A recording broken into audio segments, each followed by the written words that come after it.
More around the world. This is the Show Me Sports Network. The following is an exclusive broadcast property presentation of the Show Me Sports Network and is a high-fidelity, all-digital broadcast. This broadcast is copyright by the Show Me Sports Network for the private use of our audience. Any other use of this broadcast without the Show Me Sports Network's written consent is prohibited.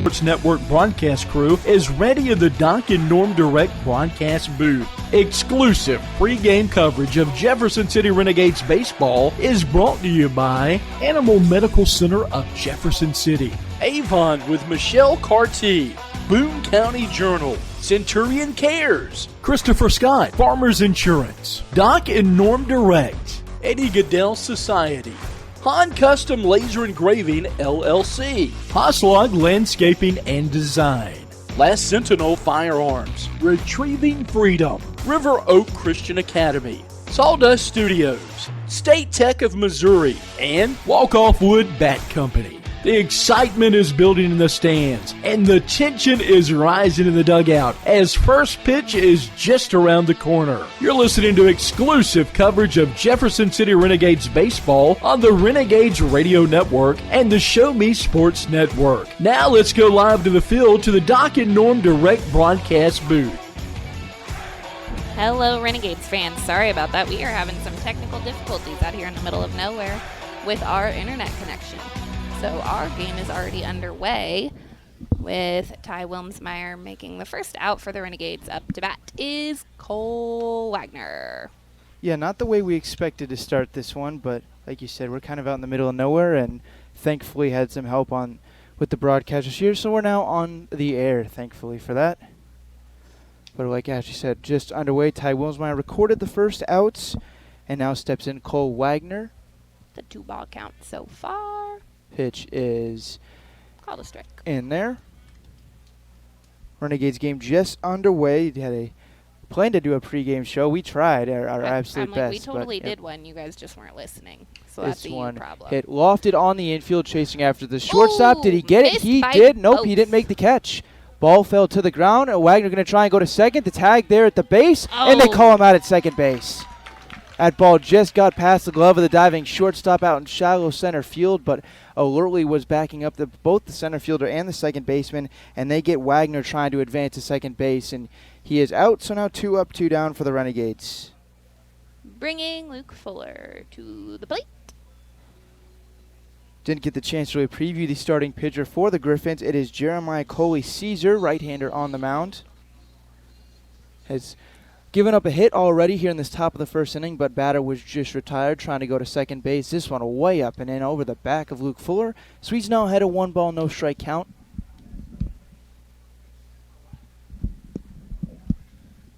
So they give Wagner the base hit for the number 2 hitter. This one going away, so now 2 balls, no strikes to Luke Fuller. It's very funny to hear him say like the same thing that we just said on the broadcast upstairs. Ooh, this pitch is in there, called strike to Fuller. So now 2 balls, 1 strike. Renegades looking to snap what has been a short but big 2-game skid. Pitch on the way to Fuller, way up and in. So now 3 balls, 1 strike.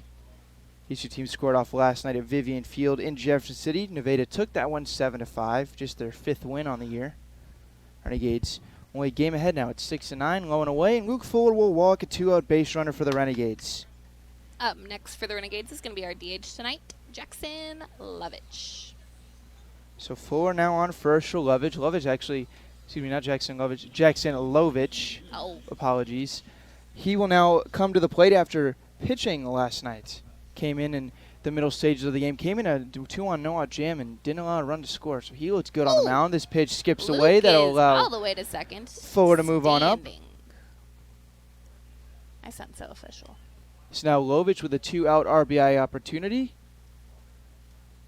Chance to get the Renegades on the board first here tonight after they fell behind 1-0, tied it up at 1-1, and then gave up 4 runs in the second inning. And before we were even barely underway, we're staring at a 5-1 deficit. We'll see if they can change things here tonight. It's hard to see the scoreboard over there with the sun shining. Pitch low. So now 2-0 to Lovich. But yes, no, I agree. I'm like, you see what how many runs are there? Can't even think there's 2 outs and 2 balls is what I can see, but that's about it. Lovich back in. Here's the pitch. Swing and a miss. Got him to swing over that one. So now Caesar still behind, but throws his first strike of the at-bat to Lovich. Brennan Perkins, left fielder tonight. We've seen him on the mound a couple times this season. He waits on deck. Here's the pitch to Lovich. Skips in there. But blocked. So Luke Fuller will not advance. Lovich now ahead. 3 balls, 1 strike. Just joining us, Wilmsmeyer was out to start this ball game before Cole Wagner singled on a shallow hit to center field. Tried to advance to second, but was thrown out there. Then another base runner reached on a walk, and Luke Fuller, that base runner, moved up. And now Lovich walks, so back-to-back 2-out walks issued by the pitcher Caesar, and the Renegades have a couple base runners for Perkins, who will step in. So Renegades had 3 base runners already this inning. Unlucky for them, one of them was recorded on a base running mistake. But still a chance here to score some runs if they can get it done. With 2 outs and an RBI opportunity, here's the pitch. This one once again skips in there. It gets by through the legs of the catcher, and both runners will advance. Lovich not moving much faster than a brisk walk with how much time he had to make it to second base. So now you can't even call that a jog. Fuller up to third and Lovich up to second base. With a 1-ball count to Brennan Perkins. So Perkins now, if he can find one to splash down in the outfield grass, could potentially drive home 2 runs. Especially with the speed of Lovich out there at second base, as the shortstop and the pitcher, shortstop Cope and the pitcher, have a quick meeting on the mound. I assume he's probably telling him that he's not going to be holding on Lovich here, so don't spin around and fire one into center field. Either way, after the ball to Perkins, he's ahead in the count. Back into the line. Here's the pitch. This one hit in the air out to center field. Center fielder De Leon moves under it, and he makes the catch, so the Renegades will strand a couple of base runners. We'll head to the bottom of the first. Taking them out when we come back will be Braden Boyer. Renegades all tied up 0-0 on the Show Me Sports Network. Throughout the course of any game, different actions stand out to different people. But everyone remembers a walk-off, especially if it's a walk-off wood bat. Handcrafted right here in Missouri, Walk-Off Wood Bat Company bats are made with premium-grade maple, ash, and birch, fully customizable to make it truly yours. From the length and weight to the barrel and handle color, you're able to customize every feature of your wood bat, including personalized engraving with a 45-day warranty. In addition to selling custom handcrafted bats, they also offer a selection of bat accessories, including lizard skin bat grips and batting gloves. To help find your confidence at the plate, give Walk-Off Wood Bat Company a call at 816-261-1014 or visit wowbats.com. Hello, Blake Gazaway here with the Show Me Sports Network. I've had the opportunity to have some amazing calls, including overtime touchdowns, walk-off home runs, and buzzer-beating baskets. But I've answered another call. That's to serve my community as a volunteer firefighter. Stop and think what would happen if your home or property caught fire and no one was there to put it out. Every day, volunteer firefighters not only save lives and property, but also respond to other emergencies. Nearly 2/3 of our nation's fire departments are manned by volunteer firefighters. And because of this, we simply need more volunteers to step up and answer the call. Stop by or contact your local fire department and see how you can become a volunteer firefighter today. I answered the call to serve my community. Will you?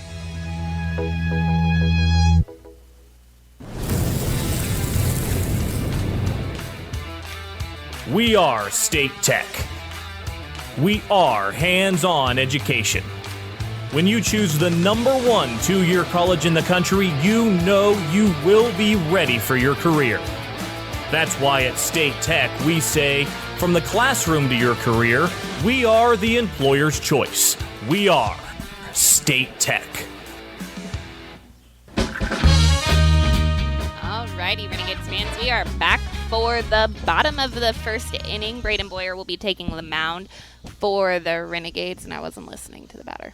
Connor Culp is up to bat.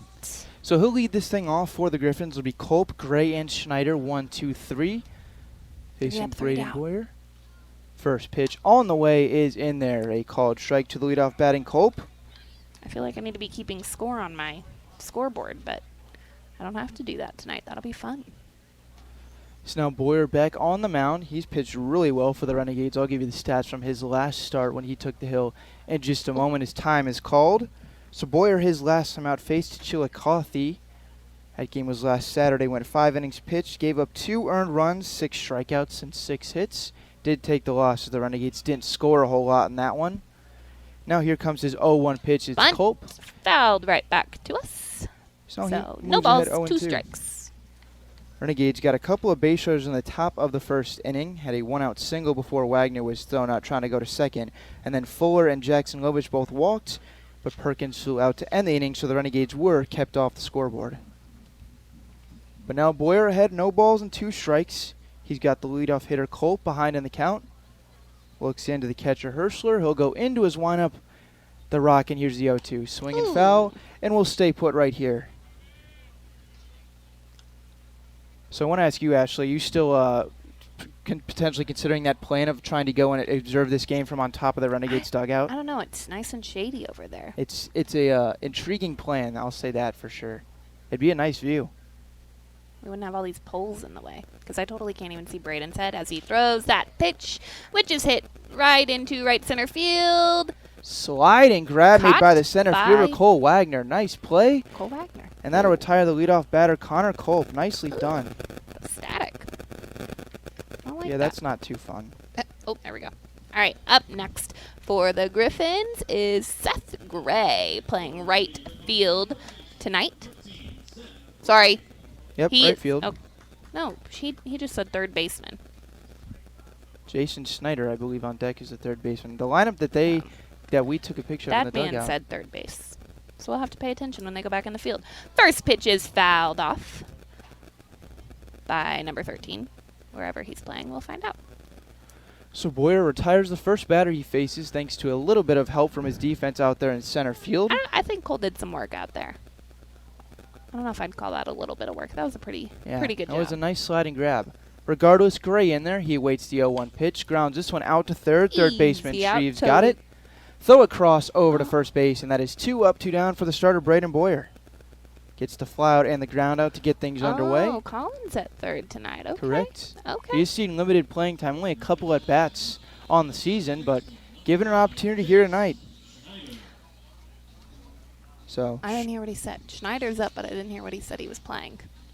Schneider believed the third baseman steps in with nobody on and 2 outs. Facing starting pitcher Braden Boyer, been one of the more consistent starting pitchers in the rotation for the Renegades this season.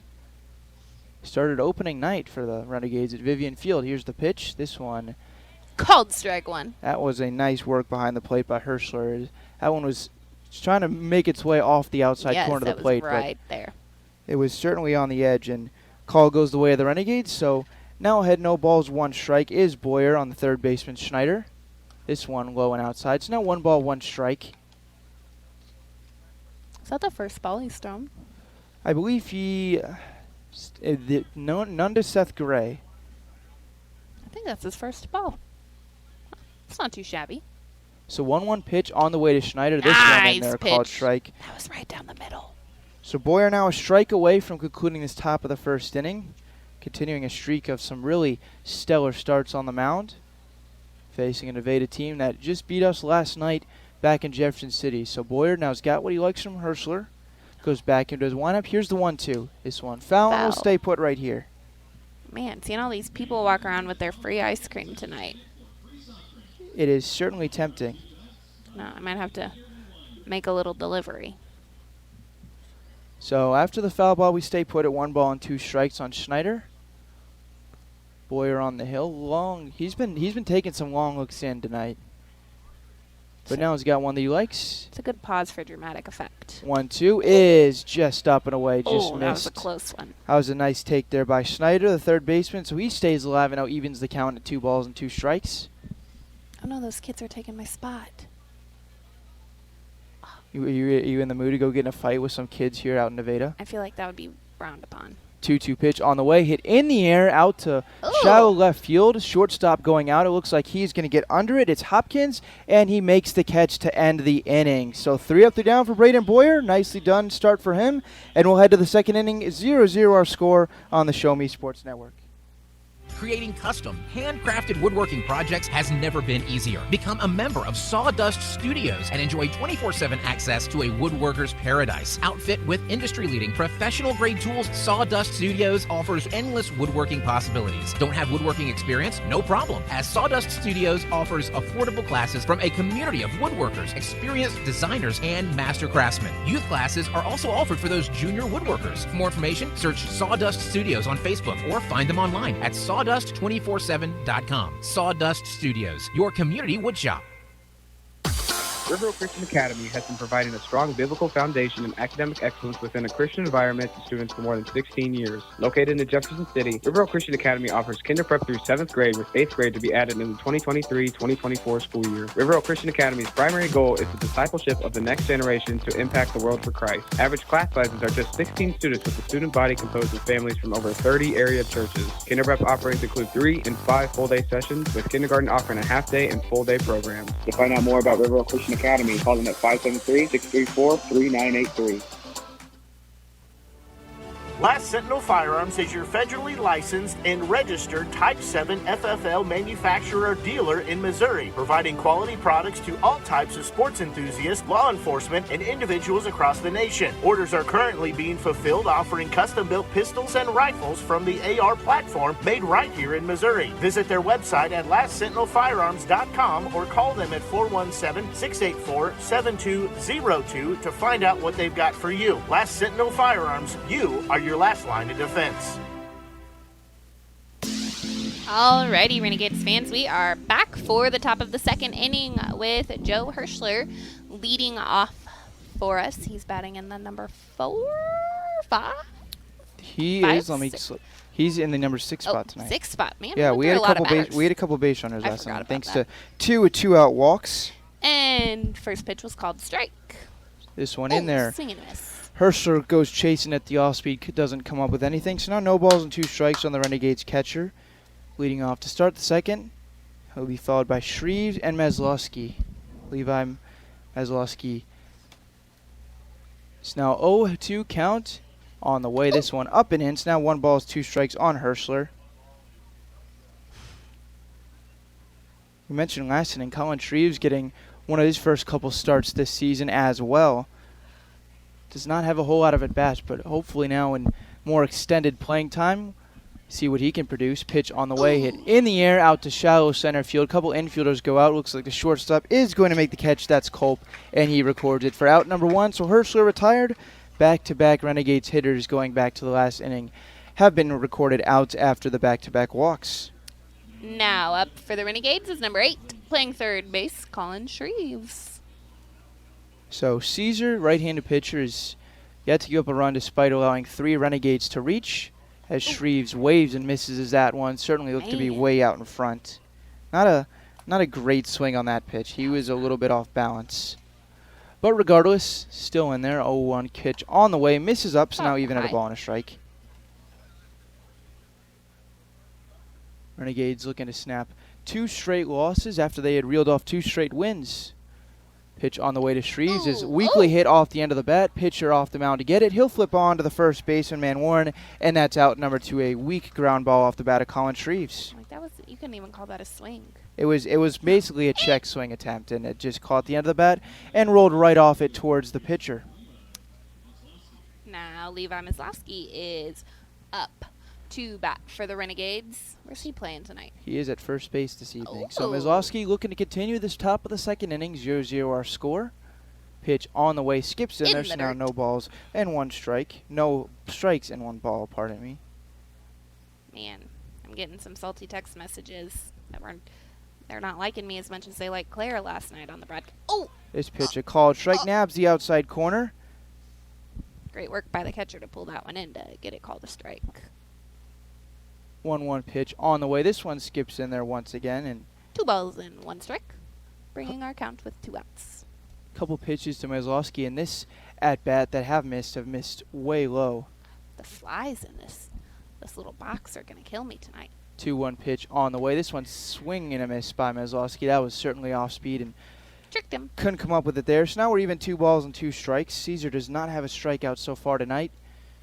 but is not yet allowed to run. Here's the 2-2. This one swung, grounded foul, and will stay put right here. If he can reach, it'll be Taylor Hopkins who waits on deck, and then top of the order to follow. Meslowski gets the start tonight in the number 8 spot. Here's the 2-2 pitch once again. This one up high, and now we've run it full. So a chance to be the first base runner of this second inning if Meslowski can reach. Quickly working. Here's the 3-2. This one called strike 3. Just caught the outside corner. Yikes. And nothing Meslowski can do there as he's retired the first strikeout for Caesar on the evening. So with that, we'll head to the bottom of the second inning. Stay with us on the Show Me Sports Network. Taking the mound once again will be Braden Boyer. Be right back. Hi, this is Nick Hoslag, owner of Hoslag Landscape and Design. Every day, my highly trained team of experts works hard to give you the outdoor living area you've been dreaming of. By focusing solely on landscaping and hardscape construction, this has made us the preferred landscape and design company serving Jefferson City and the central Missouri area. Thank you for all your continued support in voting us as winners of the Reader's Choice Awards and Jefferson City's Best multiple years running. When you are ready to begin your dream outdoor project, call us at 573-301-9464 to schedule an estimate or visit hoslaglandscape.com. Since 2018, Han Custom Laser Engraving LLC has been specializing in all things custom. Using large format, high-powered lasers with some of the most advanced technologies on the market, anything can become a canvas. This state-of-the-art system makes quick work of custom engraving on cups, glass, tile, wood, acrylic, metal, headstones with endless possibilities. They also offer custom one-of-a-kind signs that are sure to make your design stand out. Find them on Facebook at Han Custom Laser Engraving or call 573-489-8732 to find out more. Han Custom Laser Engraving LLC, a veteran-owned business. Alrighty, Renegades fans, thanks for joining us back in the bottom of the second inning. Braden Boyer is returning to the mound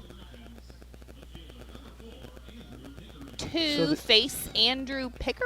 Yeah, the lineup that was posted in the dugout was all out of sorts, so I'll have to get that reworked because in the lineup that we grabbed about an hour before first pitch, they had Pickering all the way down in the 6th spot, and he's now hitting cleanup. So this will be a fun sort of mismatching game until I get that reworked. But anyway, Pickering looking to be the first base runner on the evening to reach for Nevada.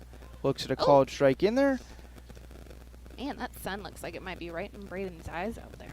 And he doesn't even have glasses. Most of the other boys have their fancy sunglasses on, but he is not using them tonight. It's quite different where at Vivian Field the sun is facing towards us. Here it's facing towards the players. I'm like, Joe probably enjoys this, catching in the shade for the first time. This one, it just nabbed the outside corner, so no balls and 2 strikes. I don't know if this boy's really agreeing with those calls. This is, at least so far, it has been a generous strike zone for the pitchers. So if that continues, you'd think would be in for a pitcher's duel. Regardless, Boyer had no balls, 2 strikes. He winds, and here it is. This one grounded out to shortstop. Hopkins comes in. Meslowski's actually going to take it, though to first is just in time. Yes, that was not. Meslowski was on the receiving end. It is Shreves who made the play. Man, he was fast there. I thought Hopkins was going to make the play, but Shreves cut in front of him, moving to his left, and threw a strike just in time to get Pickering, and 4 straight have been retired. Now, number 11, Luke Piazza is up to bat. Piazza, and he's playing first base tonight. Piazza is DHing. No, he just said first base. Okay, that's they're not doing me any favors here. He is in the correct spot in the order, but he's playing somewhere, maybe.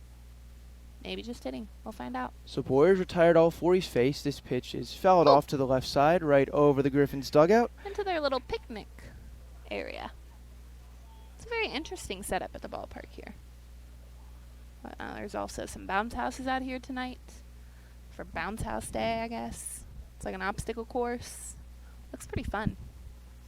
Pitch number 2 is coming in. Boyer yet to throw a ball this inning. Pitch is... Well, now you just jinxed it. Yeah. Thanks. Well, the way it was Ben. going, I'm surprised that one wasn't called. They've been anything east or west of the plate has pretty much been called as long as it's at knee level. So now the count is 1-1 with 1 out and no runners on. Back in there. Here's Boyer's pitch. This one does find the zone. Bends in there on Piazza. So now 1 ball, 2 strikes. Boyer's retired all 4 Griffons that he has faced so far. does not have a strikeout, but he has a couple of groundouts and a couple of flyouts. He's now had 1 and 2 after the called strike. Piazza, left-handed batter, facing the right-handed pitching Braden Boyer. He's got one he likes from Herschler, and here comes the pitch. This one, swing and a miss for strike 3. And he gets him on strikes. Oh, Joe, what kind of throw was that? Went for the throw around, was not a pretty one, airmailed into left field, but does not matter as Boyers retired the first 2 in the bottom of the second inning. And he looks to retire his 6th in a row. So Grant Noakes now bats. Have him penciled in the 8th spot, but he is actually batting 6th tonight.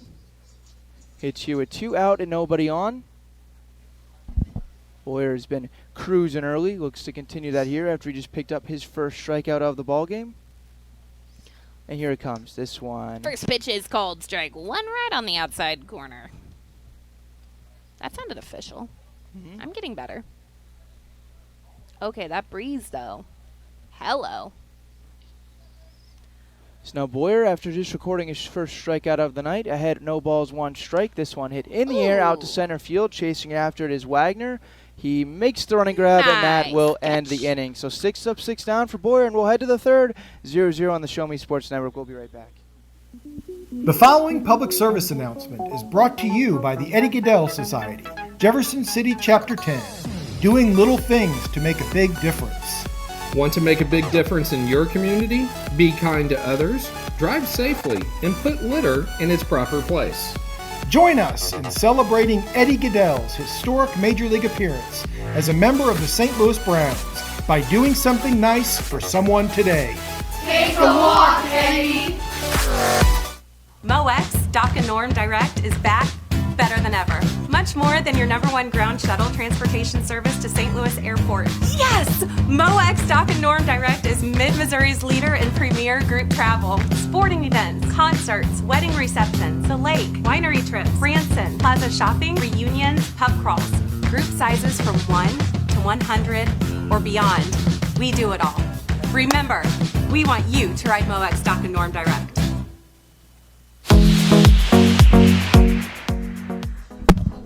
My headset. Alrighty, fans, we are back here at Lions Field in the bottom of inning number Top of inning number 3. Top of the 3rd. I'm very confused because we're on the wrong side. I never get to. There's just been about everything that is possible can try and get in our way. It's kind of a train wreck tonight. Has done fine. it so far. We will persevere. So once I eventually get our correct lineup figured out, that would be #1 on the to-do list. I was able to acquire it in between innings, but.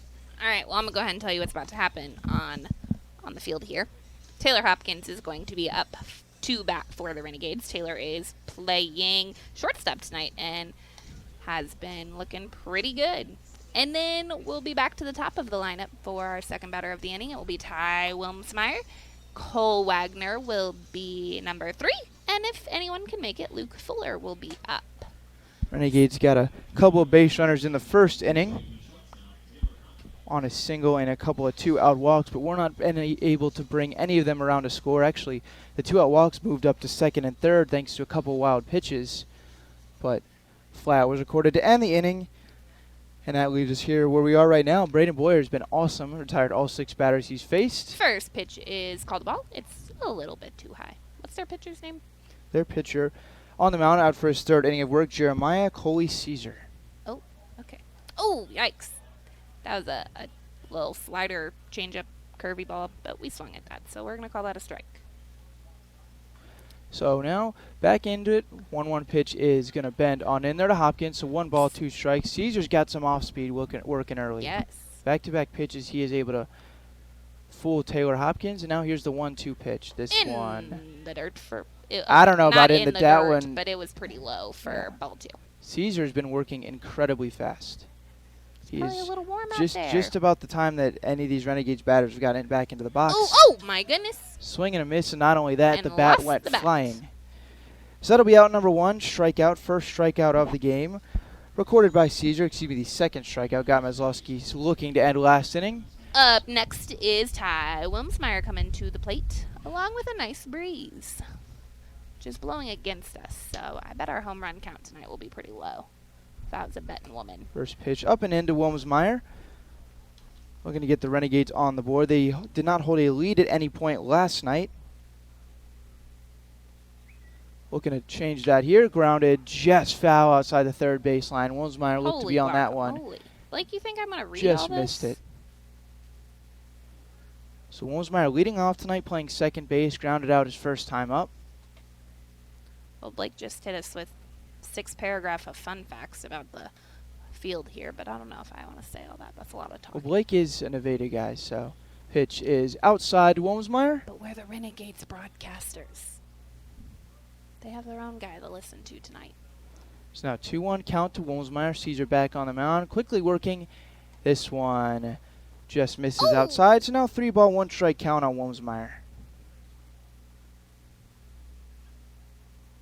Saw Wilmsmeyer pitch a couple nights ago, now back in there. This one is outside, and a walk to Wilmsmeyer. So 1 out base runner for the Renegades, looking to get something going in this top of the third inning. Up next, coming to the plate with 1 out and 1 runner on, is Cole Wagner. Cole is playing center field tonight and has had some good, pretty dang good catches out there.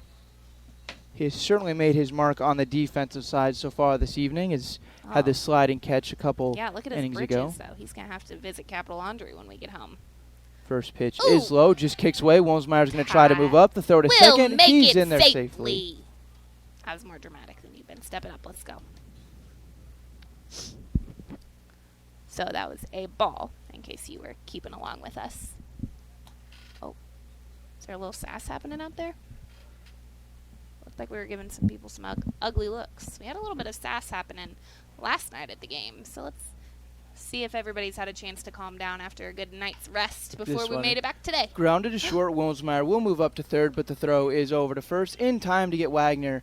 So out number 2 is recorded. Renegades do move the first run of the ball game up to 90 feet from home plate, but it's going to take a 2-out RBI by Luke Fuller to bring him in as Wagner grounds out. First time he has been retired in 2 at-bats tonight. So Renegades had a runner over at third base, 2 outs in the first inning, unable to bring him home after Brendan Perkins flew out. Coming in hot for ball 1. Fuller was the first of the 2 2-out walks back in the first inning. Was stranded at third base. You're right. Pitch is hit high in the air out to left center field. Left fielder initially broke in, now going back after it, and he makes the catch just a couple steps shy of the warning track. A long fly ball out for out number 3. So Renegades once again get a runner into scoring position, but can't bring him home. We'll head to the bottom of the third. Brandon Boyer headed back out there on the Show Me Sports Network.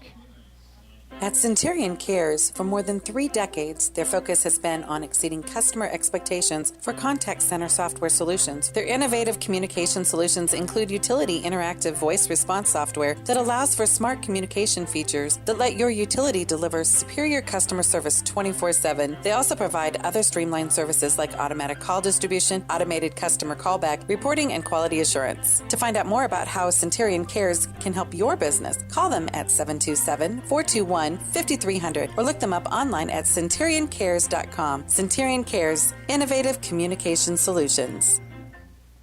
At the Boone County Journal, we're with you all the way. We know that you're more than just a subscriber. You're an employer, you're a parent, you're a neighbor.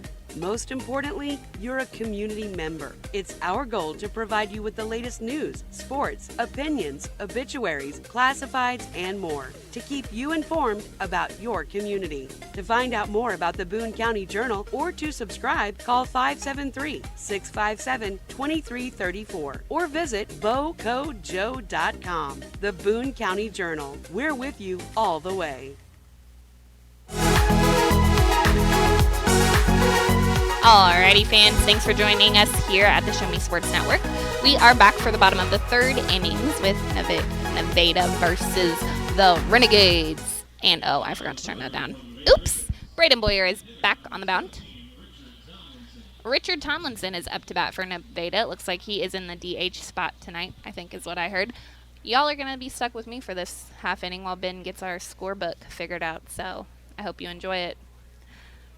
Yeah, didn't do us any favors with the. I can No, talk. you cannot talk. I wanted to try the whole thing by myself. So that first pitch is in for a strike one, a little bit on the outside of the plate. Braden's looking in for his pitch, getting ready, and it's a little outside and a little high for ball 1. So for number 17, who I don't know his name. Richard. That's like an old man name. Sorry, Richard. Whoa! Richard fouled that one right back into his dugout. Woke his friends up over there. Bringing our count to 1 ball and 2 strikes for the first batter of the 3rd inning for the Griffons. I'm going to be like Blake. I'm going to talk about their outfits. So last night, Nevada had their blue jerseys on. Tonight, they have their red jerseys. And another foul ball right back to his dugout from Richard. Our count is still at 1-2. And the Renegades are wearing my least favorite jerseys, the gold ones. But I was talking to Mike on the bus, and he said a lot of boys really like the gold jerseys, which confuses me because I think they're hideous. But it's fine. It's A-okay. Coming in for the pitch. Ooh, that is right to Taylor Hopkins. Ooh, took a little nasty bounce. Throw to first is in time for out number 1.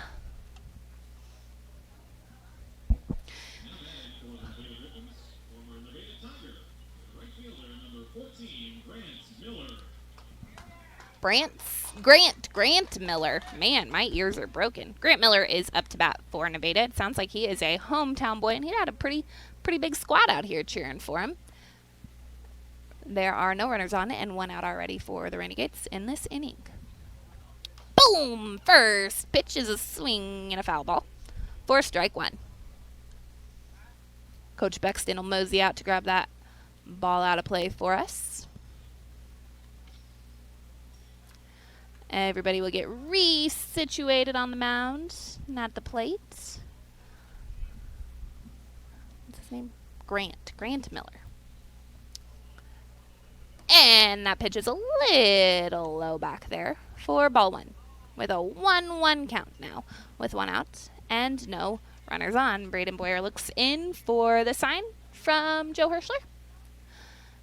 And the set, and the pitch is a strike. Perfect pitch right down the middle. I don't know why I didn't swing at that. Now we have a 1 ball count with 2 strikes on the board. This is very awkward just talking by myself. I don't know how you guys do this all the time. Ooh, strike 3! Joe did much better on that throw to third this time for our little dance around. Looks like Mo's up. Oh! Okay, Mo De Leon, I was right, is up to bat for the Griffons with the 2 outs already on the board. Mo is playing center field. I do believe he played against us last night, too. I can't remember where. I'm going to say in the outfield somewhere, because that seems like the thing. Braden looks in. The first pitch is a ball high.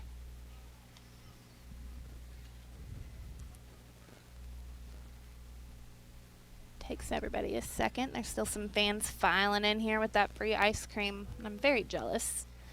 Braden's coming in for his second pitch to Mo. Woo! That one curved way outside for ball 2. And I'm also very jealous of the shade on this field.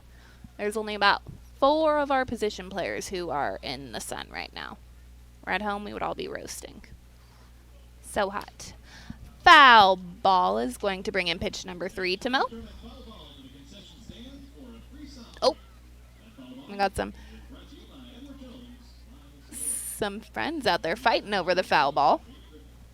And if you turn it into the concession stand, you get a free soda pop.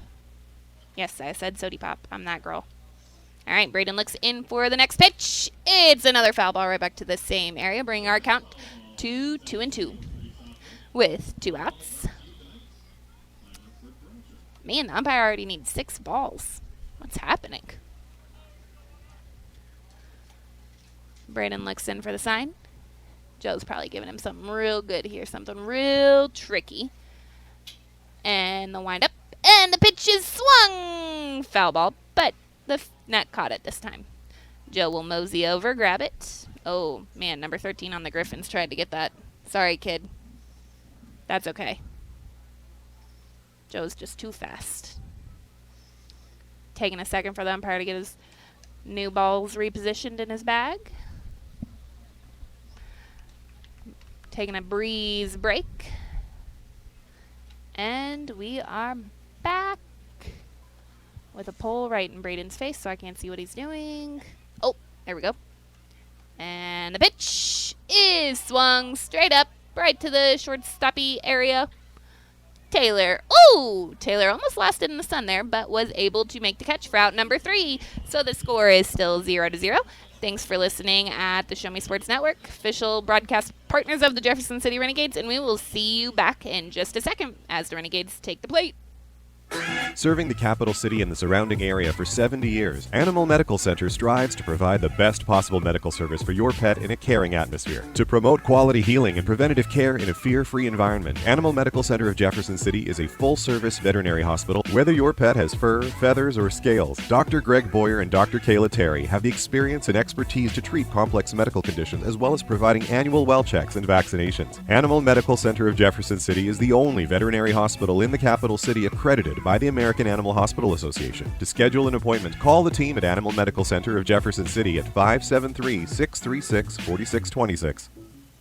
Throughout the course of any game, different actions stand out to different people. But everyone remembers a walk-off, especially if it's a walk-off wood bat. Handcrafted right here in Missouri, Walk-Off Wood Bat Company bats are made with premium-grade maple, ash, and birch, fully customizable to make it truly yours. From the length and weight to the barrel and handle color, you're able to customize every feature of your wood bat, including personalized engraving with a 45-day warranty. In addition to selling custom handcrafted bats, they also offer a selection of bat accessories, including lizard skin bat grips and batting gloves. To help find your confidence at the plate, give Walk-Off Wood Bat Company a call at 816-261-1014 or visit wowbats.com.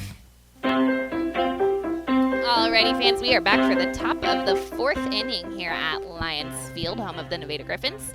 Coming to the plate for the Renegades is our DH tonight, Jackson Lovich. Is that how you say the last name? Lovich. Jackson Lovich. So now that I finally can use my brain again, now that I have the correct lineup, is Jacob Strobel, who has pitched the first 3 innings of this ball game. So it was we've called him the wrong name the whole time? Correct. Oh, anyway, he's been dealing 3 innings pitched, 2 strikeouts, has walked 3, given up 1 hit, but has not given up a run.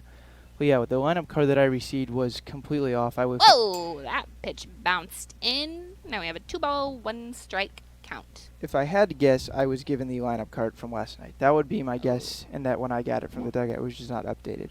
But regardless, got a head on my shoulders now. So pitch is hit in the air, out to right field. Should be playable for out number 1. Right fielder Miller after it, and makes the catch. So Lovich is retired, reached his first time up on a walk, but flies out here, and that'll bring up Perkins, who flew out with runners on second and third to close the first inning. One of a couple scoring chances the Renegades have had so far today. They had second and third with 2 outs in the first, had a runner on third with 2 outs in the third, but both times Fuller and Perkins were retired on flyouts to close it off.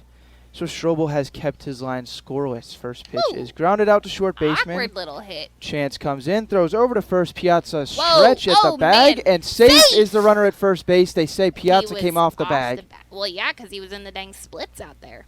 That had to hurt. It was a good effort by Piazza at first base, but they say the throw pulled him off the bag, so that'll surely go as an error. And that'll bring Joe Hirschler to the plate. So Perkins reaches. Renegades have had a base runner in 3 out of the 4 innings that they have came to the plate. I think that the catcher's a little scared. He was telling everybody to back up. They must think Joe's something hot tonight. Center fielder De Leon has got to shade his eyes out there in center. He's almost directly in the sun. Woo! That ball was inside. Almost hit him. So Hirschler popped out to the shortstop his first time off. That led off the second inning. Bats here with 1 runner on, 1 out. Renegades all tied up 0-0 our score. This next pitch is a called strike at the knee. So now 1 ball, 1 strike on Hirschler. Just joining us, Braden Boyer has been dealing for the Renegades. He's retired all 9 batters that he's faced, but the Renegades offense has struggled at the plate so far. This one misses low and away. Just skips in the dirt. So now 2 balls and 1 strike on Hirschler. Colin Shreves waits on deck. This inning got underway with a flyout to right off the bat of Jackson Lovich. Then Brennan Perkins just reached on an error. Trick question. Anyone listening that's going to text me and correct me. Is this the same catcher we had last night for the Griffons? This pitch is in there. Called strike to Hirschler. Because I don't know where Blake's sheet is. We might look for it on a commercial break. But I'm curious because the catcher last night was getting a little sassy, and this boy looks to be getting a little sassy too. So I'm just 2 balls, 2 strikes on Hirschler. This one way inside again. So now it's run fall on Hirschler. A chance at back-to-back base runners if he can reach in a full count here. Runner takes his lead off of first base. That's Perkins who just reads. Piazza does hold him on. He's running. Here's the pitch. Hit high in the air and out of play. Off the bat, didn't know if that one was going to stay on the infield, but it gets out over the fence. So we'll do the 3-2 pitch again, and Perkins will have to head on back to first base. Reached on a throwing error just a moment ago. Shortstop pulled the first baseman just off the bag, although Piazza did a pretty incredible stretch, but they ruled him safe. Oh, quick throw over to first, and Perkins dives back in safely. Okay, you're being real aggressive tonight, Ben. I mean, usually the play-by-play guy gives a play-by-play. Well, why can't it be a play-by-play lady? This pitch swung on and missed, and Herschler goes down on strikes. And now 2 outs for the Renegades. Bringing Colin Shreves to the plate. So, error sandwiched in between a couple of outs recorded by Strobel. He's through now 3 2/3 innings. Has not allowed a run despite the Renegades having a couple of chances. And now Shreves, who grounded out on a check swing, little tapper back to the mound his first time up. Bats here. This one outside. Catcher Noakes behind the plate tried to bring it back in, but could not successfully. So now 1-0 on Shreves. All right, Veda versus Jeff City. Brendan Perkins still being held on at first base by Piazza. We saw him running on the 3-2 pitch to the last batter. Like he was ready. Ooh, taking this a big pitch low lead and in away. the dirt. He's going to try and go to second, but now at the throw down, he's going to head back to first and dive in safely. And he's also going to take a visit to Capital Laundry when we get home late tonight, thanks to our friends at Doc and Norm, who will be driving us home nice and safe and nice and air-conditioned in our charter bus. What's happening to the website? What is this? Yeah, I got no answers for that one. There we go. This pitch is in there, called strikes. Now 2-1 to Shreves. Trying to solve my own problems here. Catcher, Grant Noakes. This is the same catcher as last night. So he is getting a little sassy out there. 2-1 pitch now on the way to Shreves. Perkins Woo! off first, Way outside. Jinx. So now 3 balls, 1 strikes on Shreves. Is Strobel, at least in this at bat, on. Man, look at how dirty their catcher is already. He has had to go into a slide to block a couple, especially to right-handed hitters, and the off-speed pitches have ended up in the left-handed batter's box. Here's the 3-1 pitch, hit in the air. Way out for a foul. So now it is full counts.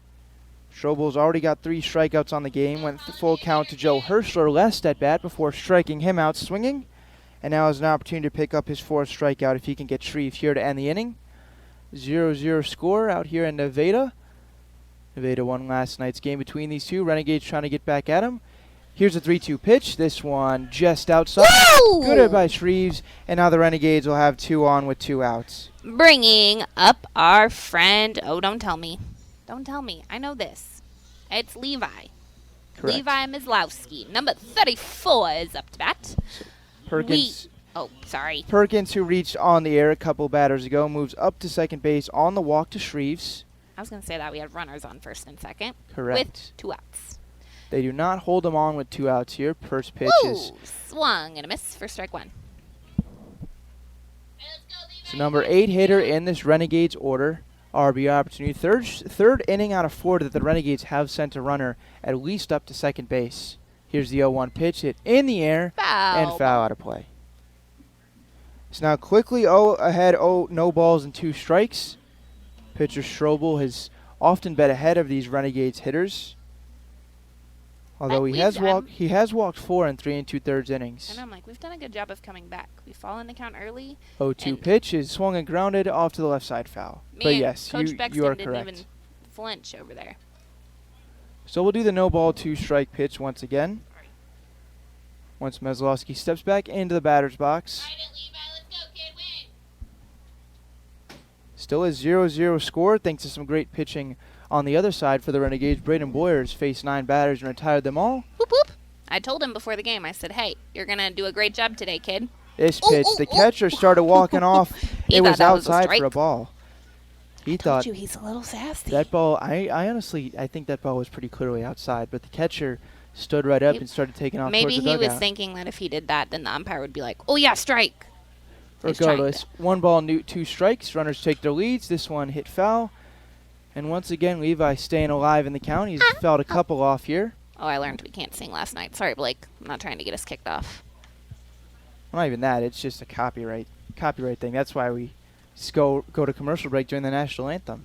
Oh, man. We can't even love America here? It's craziness. All right, Levi's coming back into the box with a 1-2 count. He's been fighting for a while there. That ball is low, and Brennan is advancing to third base, and Shreves made it up to second.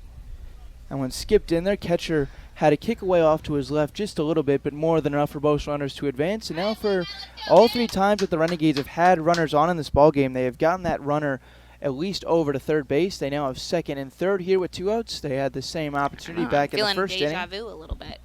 So hopefully we have a different outcome this time. Pitch on the way, swing and a miss, gets him to chase low and away, up with it in the throw down to first base, and that will end the inning. So Renegades continue to put runners in scoring position, but they can't bring them home. So we'll head to the bottom of the 4th, still 0-0 here on the Show Me Sports Network. Hello, Blake Gazaway here with the Show Me Sports Network. I've had the opportunity to have some amazing calls, including overtime touchdowns, walk-off home runs, and buzzer-beating baskets. But I've answered another call. That's to serve my community as a volunteer firefighter. Stop and think what would happen if your home or property caught fire and no one was there to put it out. Every day, volunteer firefighters not only save lives and property, but also respond to other emergencies. Nearly 2/3 of our nation's fire departments are manned by volunteer firefighters. And because of this, we simply need more volunteers to step up and answer the call. Stop by or contact your local fire department and see how you can become a volunteer firefighter today. I answered the call to serve my community. Will you?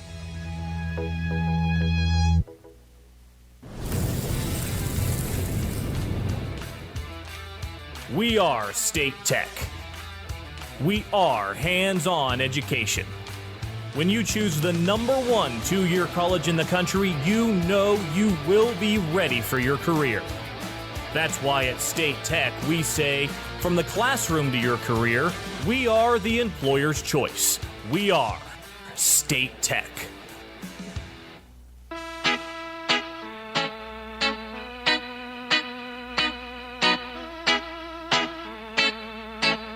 Back for Renegades baseball as we've made our way to the bottom of the 4th inning. Game that's gone by incredibly fast. Also has been an incredibly tough one here for us broadcasters early, as we had Wi-Fi issues, then the incorrect starting lineup. So that's about everything that has been thrown at me in the past 60 minutes that it's possible has been. But now to celebrate, Ashley's gone on a little trek for some of the free ice cream that they offer here at Lions Stadium. And now back for his 4th inning of work is Braden Boyer. First pitch is outside and away. So Caleb Chance now ahead in the count. 1 ball, no strikes. Just realized I don't think I've ever given the full Nevada lineup since I was given the correct one in between innings just a few ago. So I'll do that in just a moment. This one just nabs the outside corner. Not a whole lot Chance could do with that pitch. So now it's a 1-1 count. It is Chance, Gray, Schneider, Pickering, Piazza, Noakes, Tomlinson, Miller, De Leon, with Jacob Strobel on the mound, someone who I was incorrectly calling for about 2.5 innings. So I do apologize for that. It was not intentional, as this one is flown out in the air. Wilmsmeyer is going to chase after it and make the catch just in the outfield grass for out number 1, and Boyer's dominance continues. So now we have 1 down the bottom of the 4th inning. No one has crossed the dish. It has been the Renegades who have been much, much closer to it than the Griffons have. Renegades in 3 out of the 4 innings have moved a runner over to third base, although it all 3 times has been with 2 outs, and thanks to that batter Tafao has been retired. So Renegades kept off the scoreboard. Same with the Griffons, as this one has swung off and fouled into the mid of Herschler. No balls and a strike to Gray. Boyd retired all 10 that he's faced, struck out 2 of them, and now ahead, no balls and a strike to Gray. Boyer's picked up the pace a little bit now. Here's the 0-1 pitch. This one is fouled off to the right side, so now no balls and 2 strikes on Gray. Grounded out to third his first time up.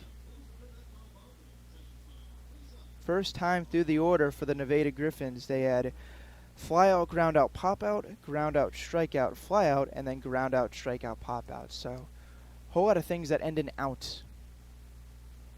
Now had no balls and 2 strikes on Gray. The pitch is swung on a miss, blew that one by him for out number 2 in this inning, the 3rd strikeout of this young start for Braden Boyer. He has been on top of it. Good work for him so far, for someone who we saw was standing just in front of us here at the booth about 25 minutes before first pitch. He was about as calm as can be.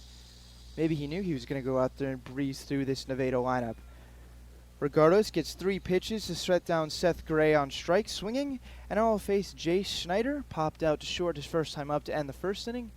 Number 3 hitter is in with nobody out. Nobody on and 2 out as this one lined out to third. Third baseman can't make the catch. Hopkins tries to throw over to first, but Schneider beats it out for the first base runner for the Griffons. That was lined to the third baseman. Shreves went into a dive, couldn't make the catch, and when it kicked off his glove, Taylor Hopkins tried to throw to first base, but it was well too late as Schneider was moving up the ground. Would assume that will be a 2-out base hit. It would have been a nice catch made by Shreves. It will be an infield single. So Schneider reaches first base runner for Nevada. First base runner that Boyer's given up here with 2 outs in the bottom of the 4th. Still no runs for either side, 0-0 score as you're listening to Renegades Baseball on the Show Me Sports Network.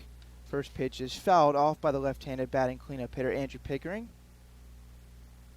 I want to thank everyone so much for being with us tonight on the Show Me Sports Network. Despite the Wi-Fi issues that kept us from having a pregame show, we're still able to get on the air basically right as first pitch was underway. So now back into the box after the foul ball is Pickering. Looking to give Nevada their first scoring opportunity if he could potentially move Schneider up into scoring position. First base runner for the Griffons. Now Boyer having to pitch out of the stretch. Here's the 0-1, grounded weakly to third. Shreves coming in, scoops it up, and will make the sidearm throw. Nice scoop at first base by Mazlowski. He picked that one out of the dirt on a hop, and that'll be out number 3 to end the inning. So Nevada gets a base runner, but Boyer works around it on just a couple of pitches, and we'll head to the 5th inning as this game continues to fly along. Don't go anywhere. We'll be right back on the Show Me Sports Network. Creating custom, handcrafted woodworking projects has never been easier. Become a member of Sawdust Studios and enjoy 24/7 access to a woodworker's paradise. Outfit with industry-leading professional-grade tools, Sawdust Studios offers endless woodworking possibilities. Don't have woodworking experience? No problem, as Sawdust Studios offers affordable classes from a community of woodworkers, experienced designers, and master craftsmen. Youth classes are also offered for those junior woodworkers. For more information, search Sawdust Studios on Facebook or find them online at sawdust247.com. Sawdust Studios, your community woodshop. Riverville Christian Academy has been providing a strong biblical foundation and academic excellence within a Christian environment to students for more than 16 years. Located in Jefferson City, Riverville Christian Academy offers kinder prep through 7th grade with 8th grade to be added in the 2023-2024 school year. Riverville Christian Academy's primary goal is the discipleship of the next generation to impact the world for Christ. Average class sizes are just 16 students with a student body composed of families from over 30 area churches. Kinder prep offerings include 3 and 5 full-day sessions, with kindergarten offering a half-day and full-day programs. To find out more about Riverville Christian Academy, call them at 573-634-3983.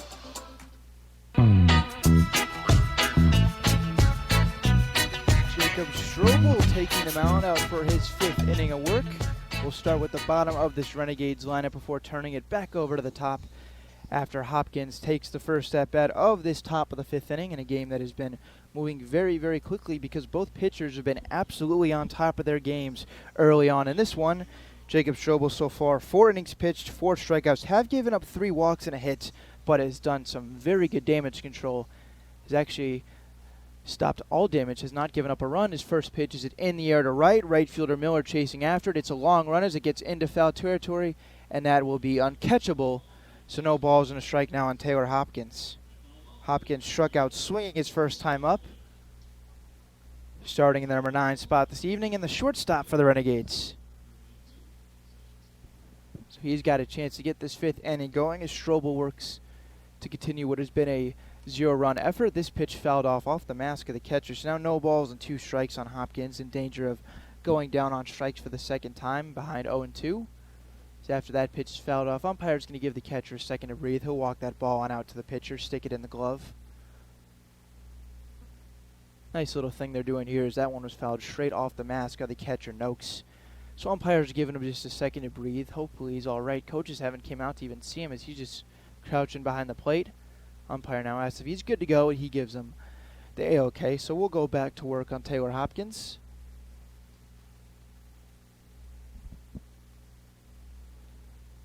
Quickly ahead, no balls and 2 strikes on the number 9 hitter to start this top of the 5th inning for the Renegades. Ty Wilmsmeyer and Cole Wagner will follow. Both of those two have reached base once. Here's the 0-2. Swing and a miss, foul tip into the catcher's glove, and 3 pitches to retire Taylor Hopkins to get this 5th inning underway. 5th strikeout of the evening for Strobel. He has recorded a strikeout in each of the last 3 innings now, each of the last 4 if you include that one right there. And now goes to work on the leadoff batter and second baseman Ty Wilmsmeyer. This one gets the line of the chalk and actually had some of it skip up and blow out over towards the left side on the low and away pitch for ball 1. So Wilmsmeyer looking to get something going for the Renegades at the top of this lineup. Here comes the 1-0 pitch. This one bends in there and is a called strike. Wilmsmeyer's seen him play mostly outfield and take the mound a couple of times, making the start at second base tonight. Here comes the 1-1 pitch. This one, once again, low and away, so now 2 balls and 1 strike on Wilmsmeyer. Grounded out to lead things off in the first inning, and then walked and made his way up to third base in the third, but did not come around to score because no one has scored for both sides. Renegades have had a couple of chances, but have not been able to scratch anything across. They have just 1 hit. Pitch is low and outside, so now 3 balls, 1 strike to Wilmsmeyer. Transfer a 1-out base runner for the Renegades. Both sides only have 1 hit so far. The 1 hit was the only base runner for Nevada. Meanwhile, the Renegades have had a plethora of walks. They've got 3 of them already. That's allowed them to get some base runners. It looks like they're going to exchange baseballs before this 3-1 pitch. So Wilmsmeyer back into the box. Here comes the 3-1 way up and in. Actually went over the head of Wilmsmeyer. He didn't even have to flinch at that one. And that'll be a 1-out base runner for the Renegades. 4th walk of the ball game. So Renegades still looking to get something on the scoreboard. Once again, they've had at least 1 base runner on in every inning but the second, but have not come up with that clutch hit yet. Seems like something the Renegades have often struggled to do in at least some of these games where they're struggling to put up runs, only scoring 2 or 3 of them. It's been the inability to get a clutch RBI hit. Wilmsmeyer off and running, pitches the ball, he slides into second, the tag, and Wilmsmeyer's in there safely as the ball got away from the shortstop Chance. Think he would have beat it anyway, but on the first pitch of the at-bats, Cole Wagner, Wilmsmeyer steals second base. So now with 1 out, runner in scoring position for the Renegades. Wagner, who singled but then was thrown out trying to stretch it into a double, bats. He did that in the first inning and then grounded out short in the third. Had Wilmsmeyer at second base in his last at-bat up, moved him up to third on a ground out, but like to see him potentially score Wilmsmeyer's. This one just off the inside corner. So now 2-0 to Wagner. 2 balls, no strikes, 1 out, 0-0 our score. As Wilmsmeyer just stole second base after the walk leads off of second base. They don't hold him on. He's trying to take third. It's a ball to throw to third. Wilmsmeyer slide, and he's in there safely. Back-to-back stolen bases by the leadoff hitter and second baseman for the Renegades has them in business. First time they've moved out a runner up to third base with less than 2 outs, and a chance now if Wagner can get something done. And also on the ball, he moves ahead to a 3-0 count. So Wilmsmeyer walked, just stole second and third, and that's going to lead to a meeting at the mound with the catcher, the pitching coach, and all of the infielders. This inning began with a strikeout swinging of Taylor Hopkins before Wilmsmeyer walked on a 3-1 count, just stole second and third, both times on balls to Cole Wagner, so he is ahead in a 3-0 count. Luke Fuller also waits on deck, the right fielder.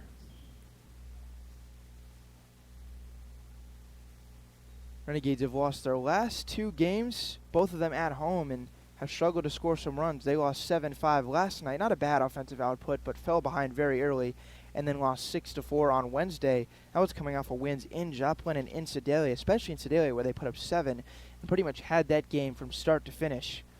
Have struggled since, and it's been an inconsistent season that has them at 6-9.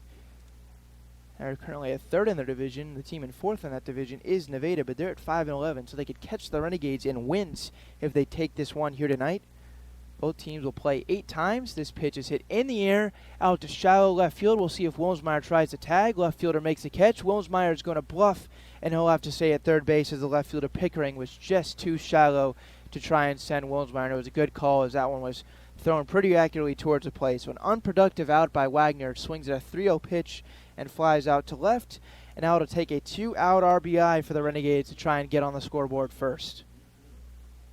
When the top of the 5th inning, Strobel so far through 4 2/3, only given up 1 hit, has walked 4 batters to go with 5 strikeouts, and still has put up a 0 on the scoreboard, but runner at third base. So first pitch is hit high in the air. This should be out number 3.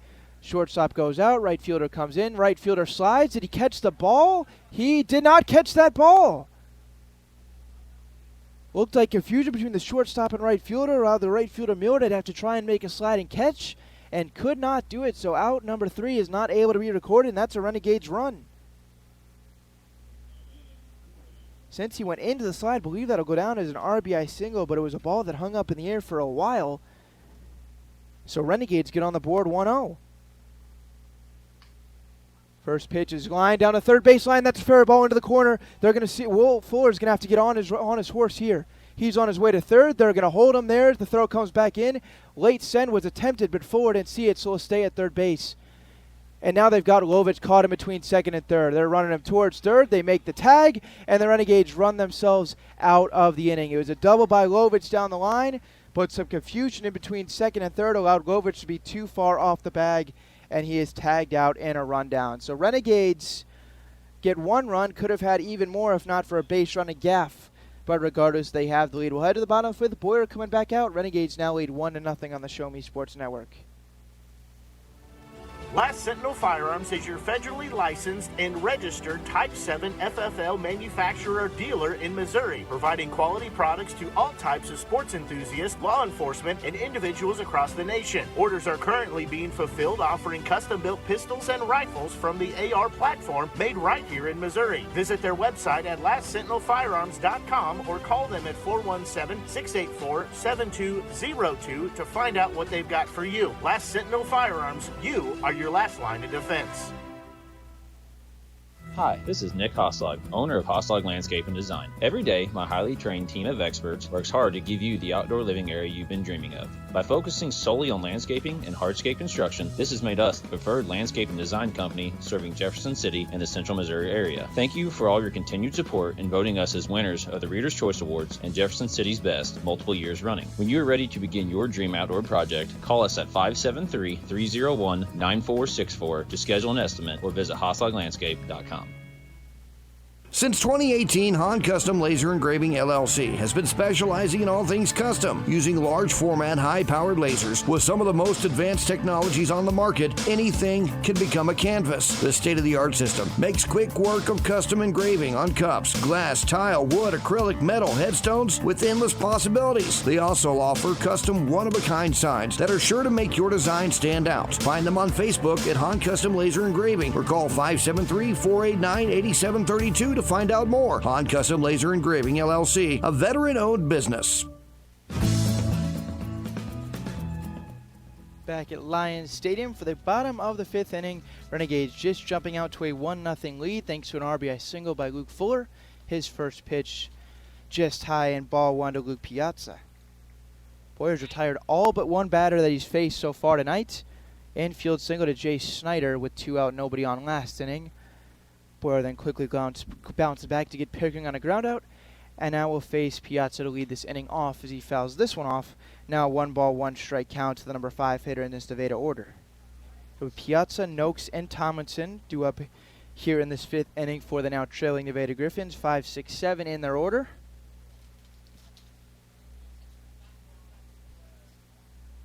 Boyer now back in there. He gets some on the left side, has a little bit of an open stance facing the right-handed pitching Boyer.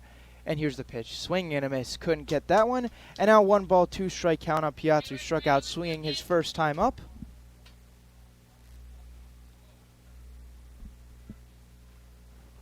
Boyer so far through the first 4 innings of work does have 3 strikeouts. He's ahead 1-2 strike on Piazza here, looking to strike him out for the second time. Boyer now back to work. This one skips in there low and inside, so now 2 balls and 2 strikes.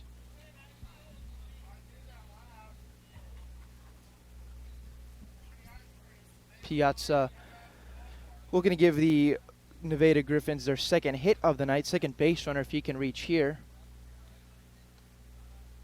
First 11 batters were retired by Boyer before the infield single last inning with 2 out and nobody on in the 4th. Renegades lead this one 1-0. Had an opportunity for more when Jackson Lovich doubled down the left field line last inning.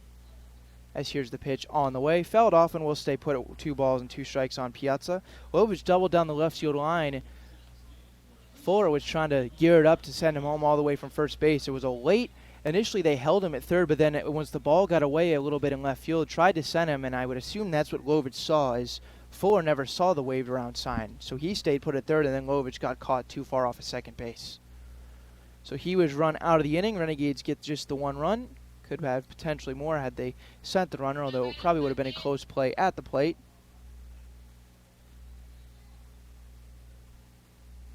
So now back into the box after the foul ball stays put at 2 balls and 2 strikes. Boyer look into Herschler, has one he likes, and now deliver the 2-2. This one misses low, and actually it's a called strike 3. Thought that one was going to miss low and inside, but regardless, it is a called strike 3, the 4th strikeout of the ball game for Boyer, and out number 1 in this 5th inning goes way of the backwards K. Both pitchers have pitched very well. Potentially part of what has been what I believe to be a pretty generous strike zone.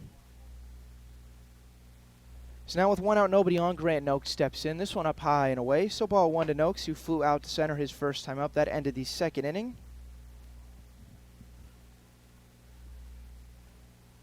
Back in there in a 1-0 count. Noakes right-handed batting catcher. This one is lined out to right, but that's going to get fouled out of play. So now 1-1 on Noakes.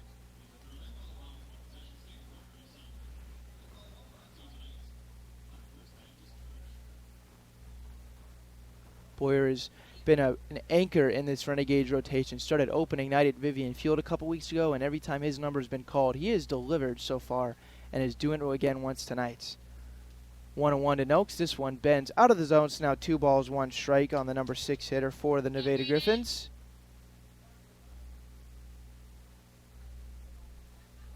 Renegades just took the lead in the top half of this 5th inning on a RBI bloop single that the sliding right fielder Miller tried to make a catch on but couldn't do it. Now the pitch is way up and into the batter. Looks close enough to almost get him, but goes into the catcher's glove of Herschler. So now 3 balls, 1 strike. In danger of getting Nevada their 2nd base runner of the evening. Only have 1 hit.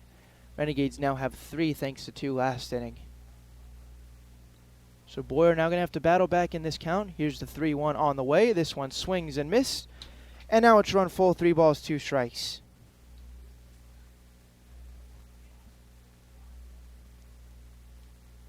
Catcher Noakes now after the swing and the miss on the 3-2 back into the batter's box. Boyer looking to record what would be his 5th strikeout of the evening. Into the windup, here's the 3-2. Swing and a miss, and that's back-to-back strikeouts in this 5th inning for the Renegades. Gets Noakes to go down swinging. Chase the pitch that looked to be a little bit up high and in, but regardless, it's a strikeout back-to-back for the Renegades here in this 5th inning. That brings Boyer's total up to 5 strikeouts on the game. He's been excellent so far. And now that'll bring up Richard Tomlinson. Grounded out his first time up, bats 7th tonight. Nobody on with 2 outs. Swings and misses at this one for strike 1. Gives Boyer an opportunity to potentially see if he can strike out all 3 here. So now back into the batter's box to the left-handed hitting Tomlinson. Here's the 0-1. This one hit high in the air on the infielder. Third baseman Shreves is after it. Plants the feet and makes the catch for out number 3. 3 up, 3 down for Boyer, and we'll head to the 6th. This one continues to move along quickly, and the Renegades lead this one 1-0. We'll be right back on the Show Me Sports Network.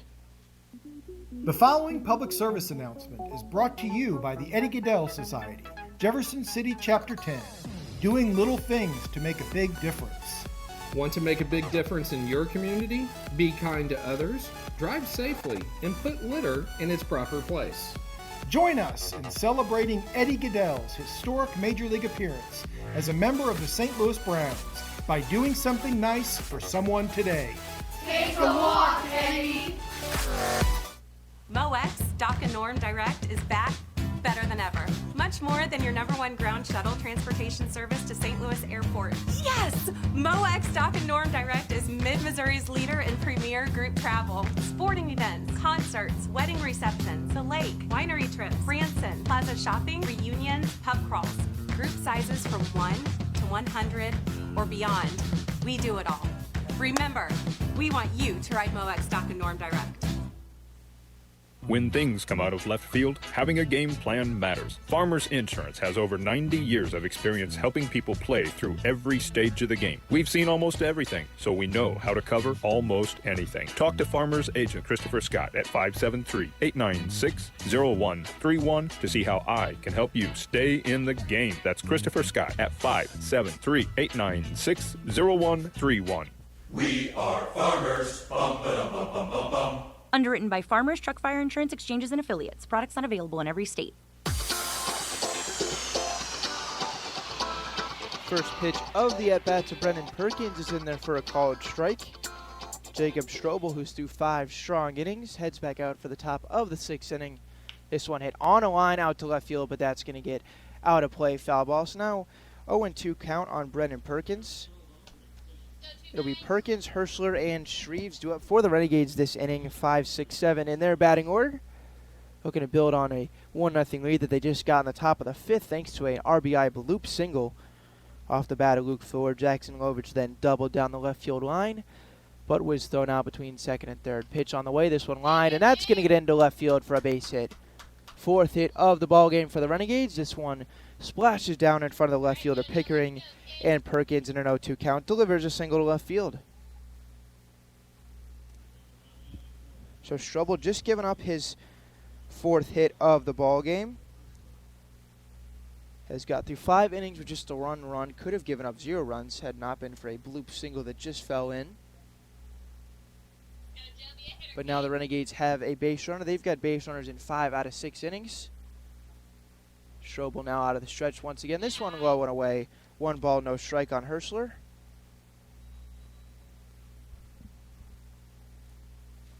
Perkins just singled to lead off this inning. Renegades looking to add to what is a 1-0 lead. We're on the top of the 6th. Here's the pitch. This one misses low in the dirt. 1 ball, 1 strike. Herschler's popped out and struck out swinging in his 2 at-bats so far tonight. But he made an even bigger contribution in his work behind the plate, catching Braden Boyer, who's thrown 5 shutout innings, only allowed 2 base runners. Only allowed 1 base runner, pardon me. Throw over, diving back in safely at first base is Perkins, on base for the 2nd time tonight. Also reached in the 4th on an error. Out of the stretch, here's the pitch in there to Herschler. This one grounded weakly out to 3rd. He's going to go to first base, take the sure out, and that's out number 1, but the runner moves up to second base. Third baseman Gray looked to quickly glance out to second base, but Perkins would have been pretty close play at the bag, so he takes the sure out, ground out, but it moves a runner into scoring position with 1 out for the Renegades. So Herschler is retired for the 3rd time tonight. That'll bring up Shreves, who walked his last time up. He's 0 for 1. Limited number at bats for the 3rd baseman tonight in this young season for the Renegades. He's got Perkins off of second base after the leadoff single, but there's 1 out. This one is fouled off. 1 out recorded on a Herschler ground out just a moment ago. We Shreves followed by Meslowski on deck. Hopkins in the hole. That is 7, 8, 9 in this Renegades order. Just grabbed a 1-0 lead in the 5th. Now we're in the 6th, still leading 1-0. Relatively straight up defense for Nevada. Here's the pitch, hit high in the air out to center field. Center fielder initially broke in, now goes back on the ball, still running, and makes the catch. That's going to allow the runner to tag up and head to third base on the deep fly ball as De Leon made the catch. So that'll be out number 2 on the fly out by Shreves, but moving up to third base on the play is Perkins. That was a fly ball, hit pretty well. Initially, De Leon took 1 step in, but then had to get on his horse going back to center. Made the catch.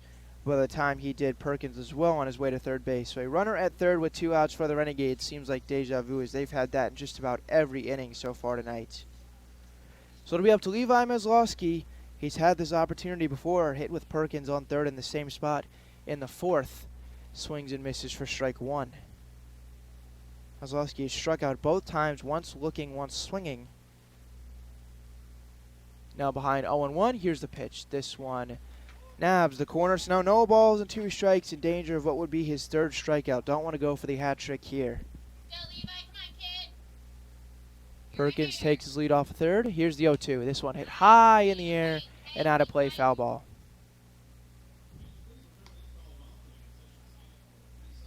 So after the foul ball, it stays at no balls and 2 strikes. Strobel a strike away from completing his 6th inning.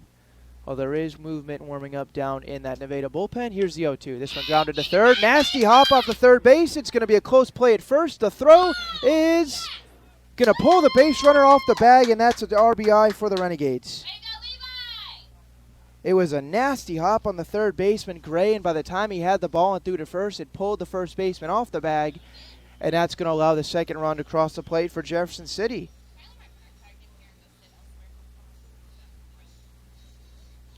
I'm sure the listeners will miss the absolute screaming that just occurred in the background.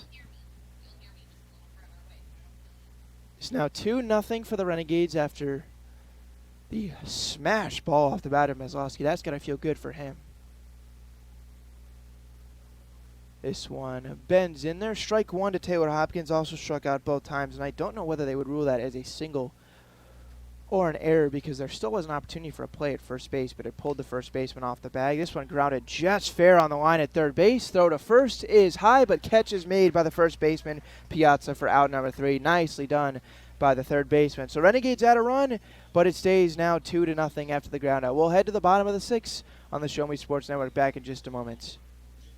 At Centurion Cares, for more than 3 decades, their focus has been on exceeding customer expectations for contact center software solutions. Their innovative communication solutions include utility interactive voice response software that allows for smart communication features that let your utility deliver superior customer service 24/7. They also provide other streamlined services like automatic call distribution, automated customer callback, reporting, and quality assurance. To find out more about how Centurion Cares can help your business, call them at 727-421-5300 or look them up online at centurioncares.com. Centurion Cares, innovative communication solutions. At the Boone County Journal, we're with you all the way. We know that you're more than just a subscriber. You're an employer, you're a parent, you're a neighbor. Most importantly, you're a community member. It's our goal to provide you with the latest news, sports, opinions, obituaries, classifieds, and more to keep you informed about your community. To find out more about the Boone County Journal or to subscribe, call 573-657-2334 or visit bocojoe.com. The Boone County Journal. We're with you all the way.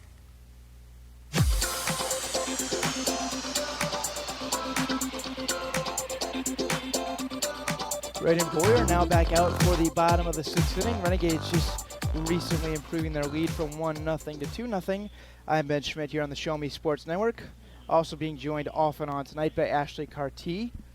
Has just recently exited the broadcast booth, now taking in the game from the stands, where I'm sure you could still potentially hear her screaming off in the distance, but not to the level that was just on that RBI single. They did rule it an RBI single, as the first pitch from Boyer is grounded back up the middle. It's high chopping, and that's getting into center field for a leadoff base hit. Second hit of the ball game for Nevada. So on the last inning, with the runner on third with 2 outs, when Levi Maslowski smashed the ball to third base and just barely beat it off, and the throw pulled the first baseman off the bag. They did rule RBI single on that. So second RBI single of the game for the Renegades, giving them a 2-0 lead. And now Boyer back out there for the bottom of the 6th. Just give up a leadoff single to Grant Miller. So second hit of the night for Nevada. They've only had 2 base runners, both singles. And now Mo De Leon will step in with a runner on first. Snap throw to first, and diving back in safely is Grant Miller. Just joining us on this broadcast tonight, you have missed, we've had about all that could possibly happen. A wrong lineup card, a Wi-Fi issues, but we've got it all figured out now. So we're ready. As the Renegades look to get the last 12 outs. There's a bunt by De Leon. Herschler out of the crouch. He'll throw to first and record the out as the runner moves up to second base. Was not an easy play for the catcher Herschler. He was able to grab the ball that rolled just a little bit in front of home plate. So the sacrifice bunt that moves Grant Miller up to second base will be the first out of the inning.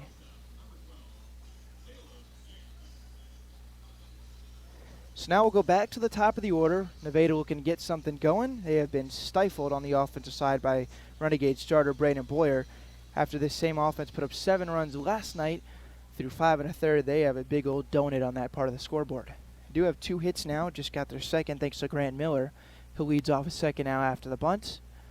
Hirsch's going to go out and talk with his starter Boyer. He'll get down the right field line. Don't think I see any movement in the Renegades bullpen. Boyer's been so stellar. You wouldn't think you need that, at least not at this point in the ballgame. 11 outs stand between what is a Renegades victory to snap a 2-game losing streak if they can get it. Also, potentially see if they can expand on what is now a 2-0 lead. So after the mound visit, we're back ready to go, facing the leadoff hitter Caleb Chance. He's over 2 with a fly out to center and a pop out to second base.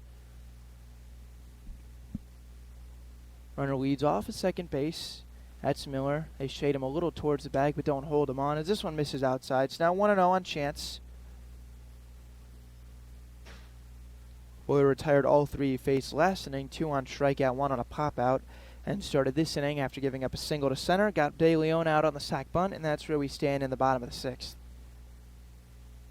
Checks the runner. Here's the 1-0. This one in there and is fouled off just in front of the plate, but I believe hit the batter before ricocheting out there. So now 1-1 count. Boyer looking to retire the second out of the inning, potentially keep Nevada off the scoreboard if Miller were to come around from second base. Just moved up on the sacrifice bunt by the last hitter. That's where he currently stands. Renegades have scored 2 runs on an RBI single by Luke Fuller back in the 5th inning, and then added 1 more in the 6th on an RBI single by Levi Maslowski. Both of them interesting singles, one on basically a pop-up to shallow right and the other on an infield single. It's now 1-1 count. Here's Boyer's pitch, way in, and it's going to say that it got the batter, and that's going to allow him to head to first base, but they're going to say he leaned into that pitch. Batter Caleb Chance made no effort to get out of the way of that one, basically just dropped the lead elbow and didn't move whatsoever, and the umpire's going to rule that he leaned into that and not award him first base. And that's going to have the third base coach come on down and have a chat with the home plate umpire. Didn't like that call. Whether he leaned into that or not, I don't know, but he certainly did not make an effort whatsoever to get out of the way. And it hit the lead arm of the batter, Caleb Chance, shortstop tonight. Umpire ruled that to keep him in the batter's box. So, discussion over with. Nothing has been changed, so now Boyer gets to go back to work on a batter that thought for a moment was going to have trot on down to first base after the hit by pitch.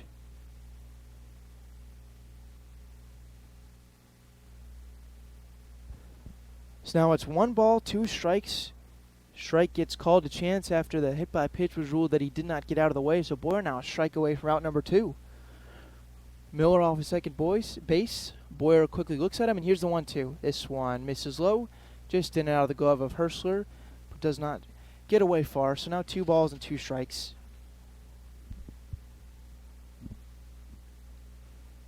Boyer's got so far 5 strikeouts through his first 5 innings. Has allowed just 2 hits, second of them coming to start this inning. Quick check of the runner. Here's the 2-2 pitch to Chance. This one grounded out over to first. Maslowski off with it, and he's got it stepping on the bag for out number 2. Moved to his right, picked that one up, and as Boyer was sprinting over, said, I've got it, and stepped on the bag. So now even with the runner moving up to third base, that is out number 2. Boyer not away from getting through 6 scoreless. So after allowing Miller to reach to lead off this inning, back-to-back outs recorded against De Leon and Chance. And now another 0 for batter stepping in. That's Seth Gray. He's 0 for 2 with a ground out and a strikeout. Renegades' first run of the ballgame stands 90 feet away, leading off at third base. That's Grant Miller. Boyer into the windup. Here's the pitch. This one swing and a miss. Blew that one by him. Looked to be the fastball up in the zone. And now ahead 0-1 on Seth Gray. Boyer's recorded a strikeout in every inning except the first so far, and does not have one yet in this inning. Here in the bottom of 6, Renegades up 2-0. This one just bends out of the zone. So now we're even 1-1. Here at Lions Stadium, a game that is absolutely flown by. We're just near through 6 innings in about an hour and a half of game time. Both pitchers have been locked in, and here's Boyer's 1-1 pitch. This one spins in there inside corner. Now 1 ball, 2 strikeouts. Seth Gray looked to turn out of the way a little bit. Thought that one was inside, but it nabbed the corner, so Boyer a strike away now.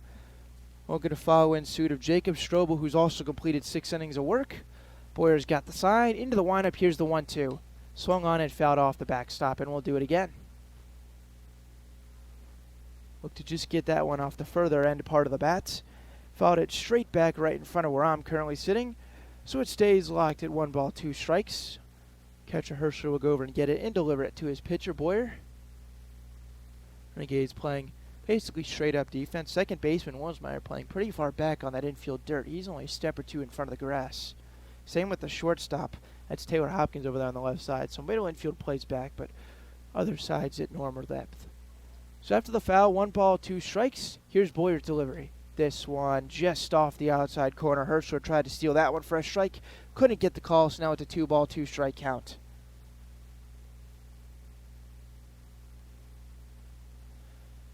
Boyer looking to record what would be his 6th strikeout and also a 6th shutout inning. He's got to deal with the runner on third, and here's the 2-2.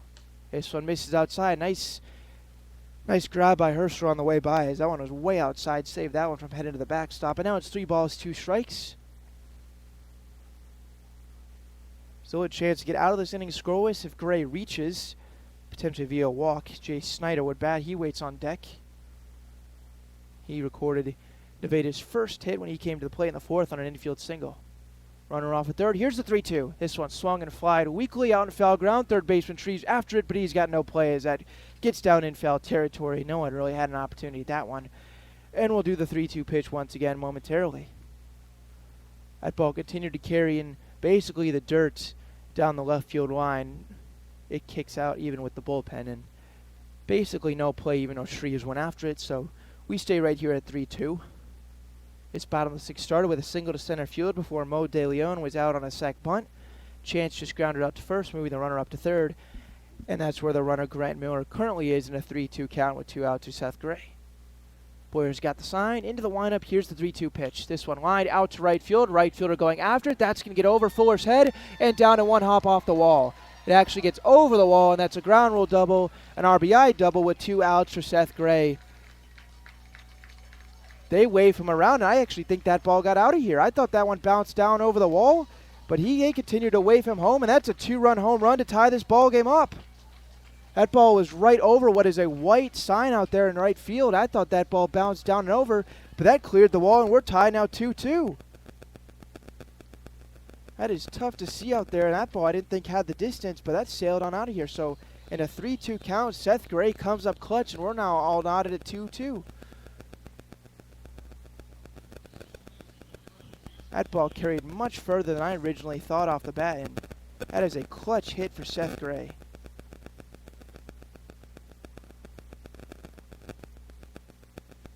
It's now with a new ball game, 2-2 score now. Boyer back to work against Jay Snyder.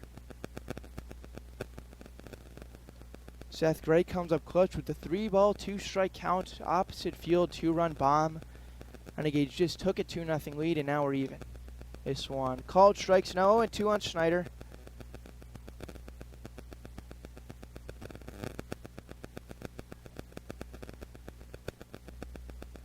Boyer now had no balls and 2 strikes, back into the lineup, and he delivers. This one hit a pop-up, shallow left center field. Center fielder Wagner after it, he makes the running grab, and that will end the inning. But not before Seth Gray, hero of the night so far, goes out to deep right field over the wall and knots this thing 2-2 score. So we'll head to the 7th now. Brand new ball game here on the Show Me Sports Network, back at Ryan Stadium in just a moment. Serving the capital city and the surrounding area for 70 years, Animal Medical Center strives to provide the best possible medical service for your pet in a caring atmosphere. To promote quality healing and preventative care in a fear-free environment, Animal Medical Center of Jefferson City is a full-service veterinary hospital. Whether your pet has fur, feathers, or scales, Dr. Greg Boyer and Dr. Kayla Terry have the experience and expertise to treat complex medical conditions, as well as providing annual well checks and vaccinations. Animal Medical Center of Jefferson City is the only veterinary hospital in the capital city accredited by the American Animal Hospital Association. To schedule an appointment, call the team at Animal Medical Center of Jefferson City at 573-636-4626.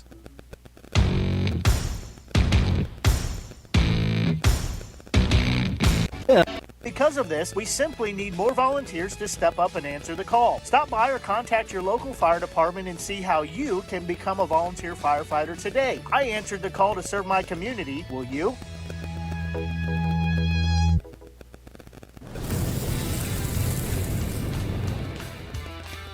We are State Tech.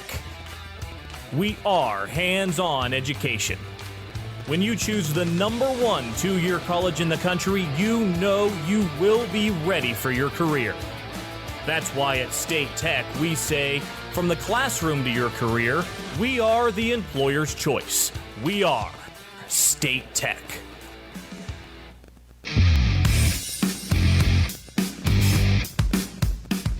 Brand new ball game now in Nevada. His first pitch to Ty Wilmsmeyer misses outside. Now 1 ball, no strike on the Renegades leadoff hitter.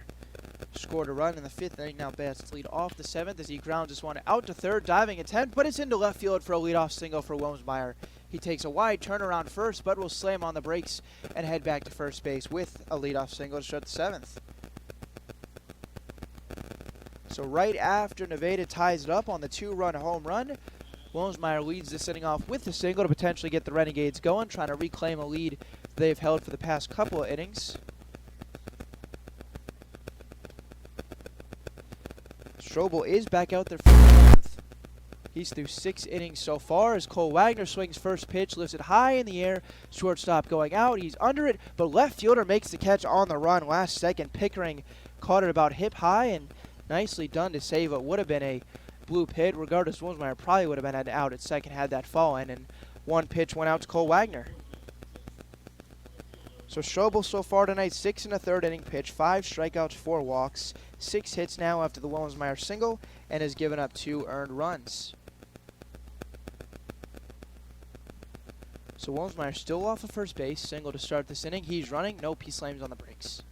His pitch misses high for ball 1 to Luke Fuller. Fuller get the RBI single in the 5th inning to drove in a run to make it a 1-0 Renegades lead. Now bats with a runner on first base, and Wilmsmeyer, who has 2 stolen bases on the evening, both off of Strobel. Wilmsmeyer's running here. This one hit high in the air to left. This one going way back there at the wall. This ball is out of here. Luke Fuller goes top of the yard, left field, and just like that, the Renegades are back out in front of this one. Absolutely crushed that one out to one of the deep parts of the yard out there and left. Wilmsmeyer scores as Fuller will trot around the bases. Doubles the Renegades score from 2 to 4, and will get to don the cowboy hat back in the dugout. It is delivered on top of the head, courtesy of Nolan Drill. And Fuller and the Renegades get to celebrate after going up 4 to 2. That ball was turned on, ladies and gentlemen. So Luke Fuller says, anything you can do, I can do better. Comes right back and takes one out to left field, a 2-run homer of his own. And Renegades now back in front 4 to 2. It was ball 1 to Jackson Lovich. Here's the 1-0. This one lined in the air out to center field, hit on a line. De Leon a couple steps to his right, makes the catch for out number 2. So after the flyout for out number 2, Renegades up now by 2 runs after the home run by Luke Fuller. How to bring up Brennan Perkins, scored a run after getting a single to lead off the 6th inning. This game was just tied, but not even enough to catch your breath before the Renegades have now jumped back out in front 4 to 2. Here's the pitch to Perkins. This one fouled off out of play for strike 1.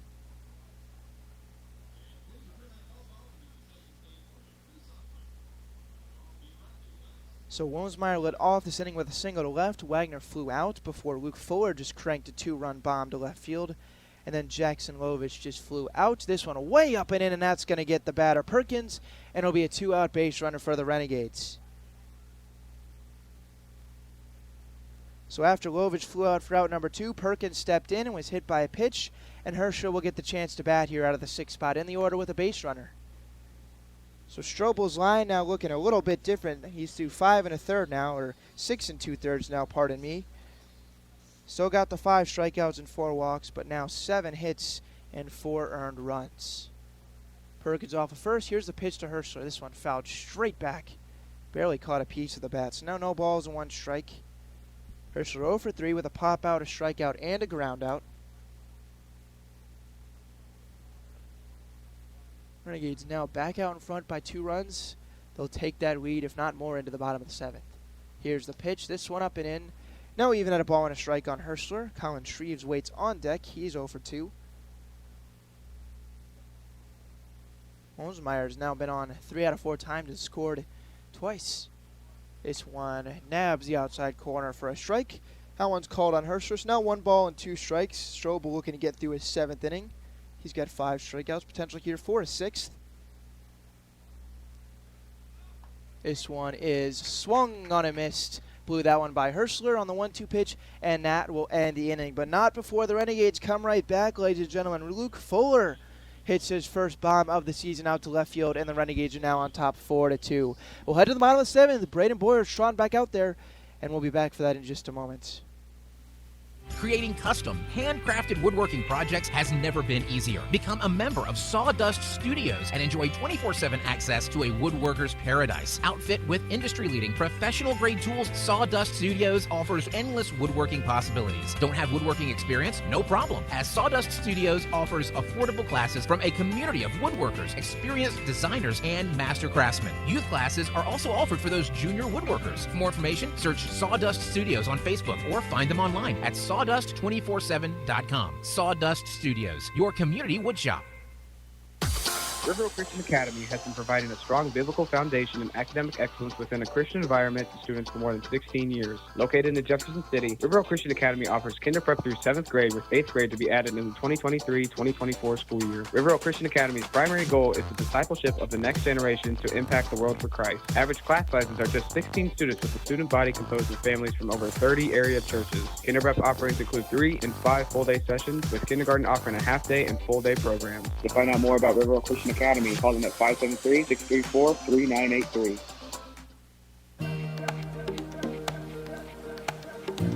Bottom of the 7th we go. This game continuing to move right along, and Renegades once again are out in front of this one. They led 2-0 thanks to a couple runs scored on RBI singles, then gave up the lead last inning on a 2-run bomb to right field by Seth Gray. And then Luke Fuller just got it right back for the Renegades with a 2-run bomb of his own out to left field. And Braden Boyer will now have a chance to go for a 7th inning of work. He'll face 3, 4, and 5. He'll be 4, 5, and 6 in Pickering, Piazza, and Noakes. Just back for the 7th after a harmonica rendition of the 7th inning stretch. Take me out to the ball game. That was quite unique, I'll have to say. You don't hear it played on an instrument like that too often. So now Boyer into his windup. Here's the first pitch. This one misses inside, now 1-0 on Pickering. Boyer so far 6 innings pitched, 5 strikeouts, no walks, 3 hits, and 2 runs. We're going to get through 7 as I don't see still a whole lot of movement down there for the Renegades. This one is fouled off, so now 1 ball, 1 strike on Pickering.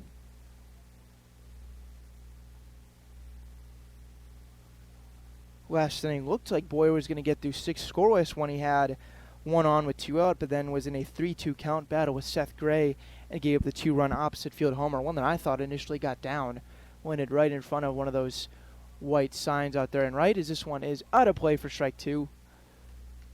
I'll tell you what, I've certainly learned here in the Mink League Summer Ball with most of these teams having the ads like that out in right field is when there's a ball flying right in front of or over one, I think so far my judgment has been pretty off, and I think there's been a couple times where I've mixed up a double and a home run, so I apologize for that, but I'll get there one day. This one misses outside, it's now 2-2 on Pickering. Regardless, I was able to figure out, I don't know, when Seth Gray was not stopping at second base and trotting around the bases, so 4-2, Renegades lead. We're nobody out into the bottom of the 7th inning. Braden Boyer back out there for his 7th inning of work. Here's the 2-2, misses outside, and now 3-2 on Pickering.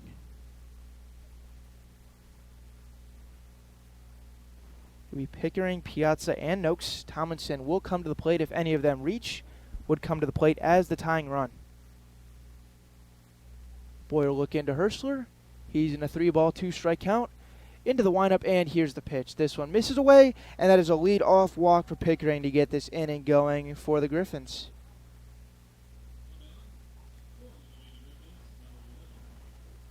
So after that, that'll bring up the first baseman, Luke Piazza. He's 0 for 2 with 2 strikeouts, 1 swinging, 1 looking. Nevada has found some new life here on offense, at least in this last inning, as they've gotten a couple more base runners on. They had just 1 base runner through the first 5, and that was an infield single in the 4th, so they didn't even have a ball that touched outfield grass up until last inning, where they got 2 on, one of them, actually both of them scoring thanks to the 2-run homer, and now have a leadoff base runner on a walk here. This one just low and away outside. It's now 1-0 to Piazza. Boyer early in this game was working ahead to pretty much every batter he faced, not throwing a whole lot of balls, and now is after the leadoff walk falling behind, so maybe starting to show a little sign of fatigue. His night could be soon coming to an end. Runner is held on at first base. They're going to snap throw over, but diving back in safely is Pickering. Would assume, based on some consistent movement in the bullpen the last couple innings, that Jacob Strobel's night would be done after 7 innings pitched. Well needed for a roster that has been short on pitchers. Sure, they loved his efforts tonight. Maybe part of the reason why they sent him back out there. Just one lined out to short. Diving grab on the fly. Throw back to first. The runner is back in there safely. Throw now gets away, but he'll stay put at first base. Nicely done by the shortstop, Taylor Hopkins, for out number 1. Left his feet, moving to his left, went to the ground to snare that one. And that is a hard, well-hit ball for out number 1, but you take him any way you can get him. So Hopkins, who has not had a great night at the plate, has certainly made his work stick on the defensive side. He has played a pretty good shortstop and second base as he's played most of the middle infield for most of the season and continues the good work there on the diving snare to retire Luke Piazza. So on the line out to short, that is out number 1. Runner was about halfway to first and second as he had to wait on the line out, but made it back to first just in time, as even if that throw was on target, he would have been back in there at first. That's Pickering out there. So now batting with 1-on-1 out is Noakes. He swings and misses at the first pitch and does a little bit of a pirouette type of thing after being late on that one. So Noakes flew out to center and struck out swinging, one of the 5 strikeouts recorded by Boyer. Just a ground ball away from getting through 7 strong innings. Here's the 0-1 pitch. This one misses up and away, so now 1 ball, 1 strike on Noakes. Also was behind the plate last night for the Nevada Griffons when they took the trip to Jefferson City and won that road battle 7-5. First of 8 matches between these two teams. Tonight now the second. Bigger lead off of first base. Here's the pitch, way inside, and now 2-1 the count on Noakes. Kozlowski is holding the runner, Pickering on at the first base bag. Rest of the infield defense straight up. Quick throw over to first, a little bit high. Runner back in there safely. They're trying to keep Pickering close to the bag. Not the tying run as the Renegades lead 4-2, but that tying runner is standing in the batter's box right now, currently in the form of Grant Noakes. Want to thank everyone for tuning in on the Show Me Sports Network tonight. Here's the 2-1. This one up and in again. It's now 3 balls and 1 strike. Danger of letting a second base runner reach via a walk as Boyer's command starting to slip just a little bit as he's worked his way into the 7th inning. Now back on the mound, took a breather after missing with that one up and in. Falling behind 3-1. Base runner that's on first also reached via walk. Boyer sets. Here's a 3-1. This one up high, and that's 2 walks in the inning. Boyer slapping the glove, not happy with himself there, as that's going to lead to a visit at the mound. It's going to be with the pitching coach and the catcher Herschler. So 2 walks with a line-out sandwich in between have the Nevada Griffons in business here in the bottom of the 7th inning. Pickering moved up to second base on the walk. Noakes goes down to first base. I'll bring up Richard Tomlinson. Bats with 2 on and only 1 out. Scheduled to pitch tonight. They've got Grayson Ehrman and Tanner Schmitz, the 2 lined up. Would assume they're trying to get Boyer through 7 and potentially go Ehrman for the 8th and Schmitz on to close out the 9th. Looking ahead to some games coming up for the Renegades. Their next 2 will be back at home at Vivian Field, Sedalia tomorrow and St. Joe on Sunday. As of now, Gorling currently slated to pitch tomorrow with Wilmsmeyer, who's batting leadoff tonight, scheduled to pitch on Sunday. Then off day on Monday before a makeup game is played on Tuesday afternoon. That'll be in St. Joe, a makeup from a couple weeks ago, a Saturday game that got rained out. So Renegades currently in the middle of their 7th away game of the season, leading this one 4-2, but 2 runners on as in steps Richard Tomlinson. He's going to bunt and foul this one off for strike 1. This inning started with a walk, followed by a line out to shortstop, diving play made by Taylor Hopkins, and then another walk to Grant Noakes just a moment ago. And you'd have to think potentially if 1 more base runner reaches, that would be the end of the line for Boyer. Has certainly lost a little bit of command here in these last 2 innings. Gave up a couple hits last inning, gave up a single and a home run to right, and then this inning has given up 2 base runners. None of them hits, but both walks. Boyer checks the runner off of second base. That's Pickering, and here's the pitch. Bunt again, pulls it back. Hits one in there, a strike, and the runner's going to take third base. Shreves was playing in on the grass, and the runner at second, that's Pickering, alertly saw that. And even though they saw him taking off to third, nothing they could do as Shreves was backpedaling his way, and it would have been a Not very smart throw, as would have been a tough play to pull off time-wise. But regardless, it is a called strike, so now 0-2 on Richard Tomlinson. Does bat now with a runner on third and 1 out.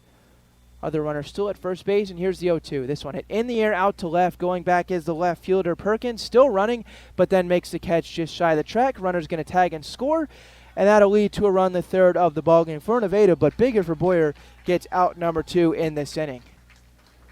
Perkins took a couple steps back and then was able to slow up just before making the catch. It'll go down to the sacrifice fly for Tomlinson, who made a nice effort there after being down in an 0-2 count.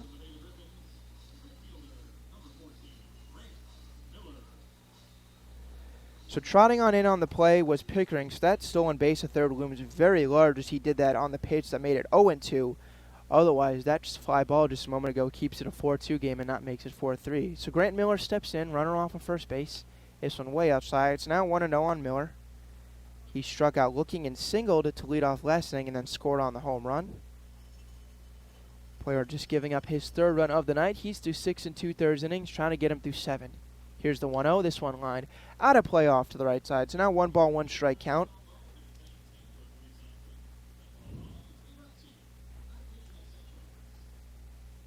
Boyer certainly is slowed immensely through this last inning and 2/3. Command has not been as sharp. You can tell he's running on fumes here. This one misses outside. It's now 2-1. I don't know what total he gets, but I would be willing to put a bet on it if this inning were to continue by allowing Miller to reach, that would probably have Coach Demille go out there and get his starter. Quick throw over to first, diving back in. Safely is Noakes at first base. Did not advance on the sac fly. Was hit plenty deep enough to score the runner, Pickering, who is at third base. Moved up to third on a stolen base when the Renegades defense was playing in, so I don't know if that was a planned play to show bunt to pull the defense in and have the runner steal third, but if it was, that's a very smart play. Too smart for me to think of as this one misses inside. It's now 3-1 on Grant Miller. In danger of moving the tying run up into scoring position if Boyer loses the batter Miller here. Both offenses coming to life over these last couple innings after the starters. Boyer on this side and Strobel had been dominant to start. Here's the 3-1. This one fouled straight back.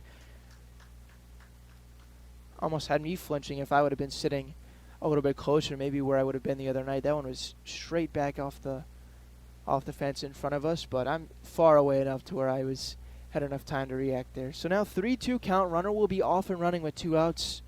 Potentially the biggest pitch of the game for Boyer, looking to get through 7 innings. Runner goes. Here's a 3-2. This one swung on a miss for strike 3, and Boyer gets through 7. He gives up the run, but Renegades still hold a lead as Boyer comes back to strike out the final hitter that he faces in the 7th inning. So we'll head to the 8th. Renegades looking to add on for a 3-hour score on the Show Me Sports Network. We'll be right back.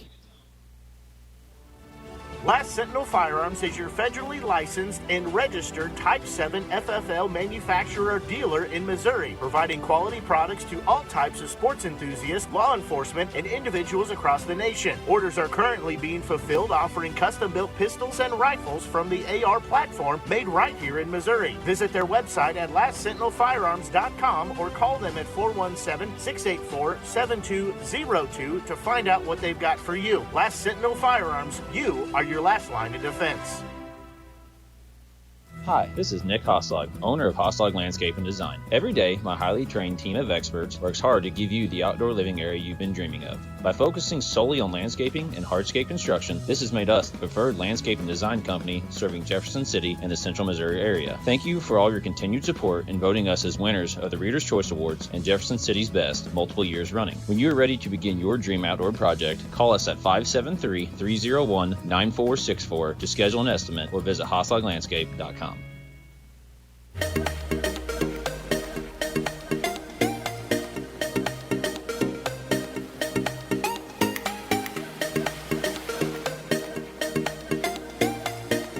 Eighth inning now here at Lions Stadium in Nevada, Missouri. Renegades making the trip down here this afternoon to play their 7th road game of the season. And with them making that trip, want to talk to everyone about one of the official partners of the Renegades, the official transportation partner of the Renegades, Doc and Norm Direct. Make sure to go riding, everybody, with Doc and Norm Direct, Mid-Missouri's leader in premier group travel. Group sizes from 1 to 100 or beyond, they do it all. Doc and Norm is also the official transportation provider of the Renegades, getting us all our road games safely, officially, and in style. To book your spot for your next adventure, call them at 573-256-1991 or email them at reservations@moexpress.com. Thanks again once and for all to Doc and Norm Direct.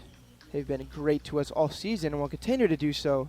I can guarantee that through the rest of this month and on to July. So new pitcher on in the ball game for the home team, Nevada Griffons. That is Eli Parker. So that means Jacob Strobel's night is done. He goes 7 innings, 6 strikeouts, 4 walks, 7 hits allowed, and 4 earned runs.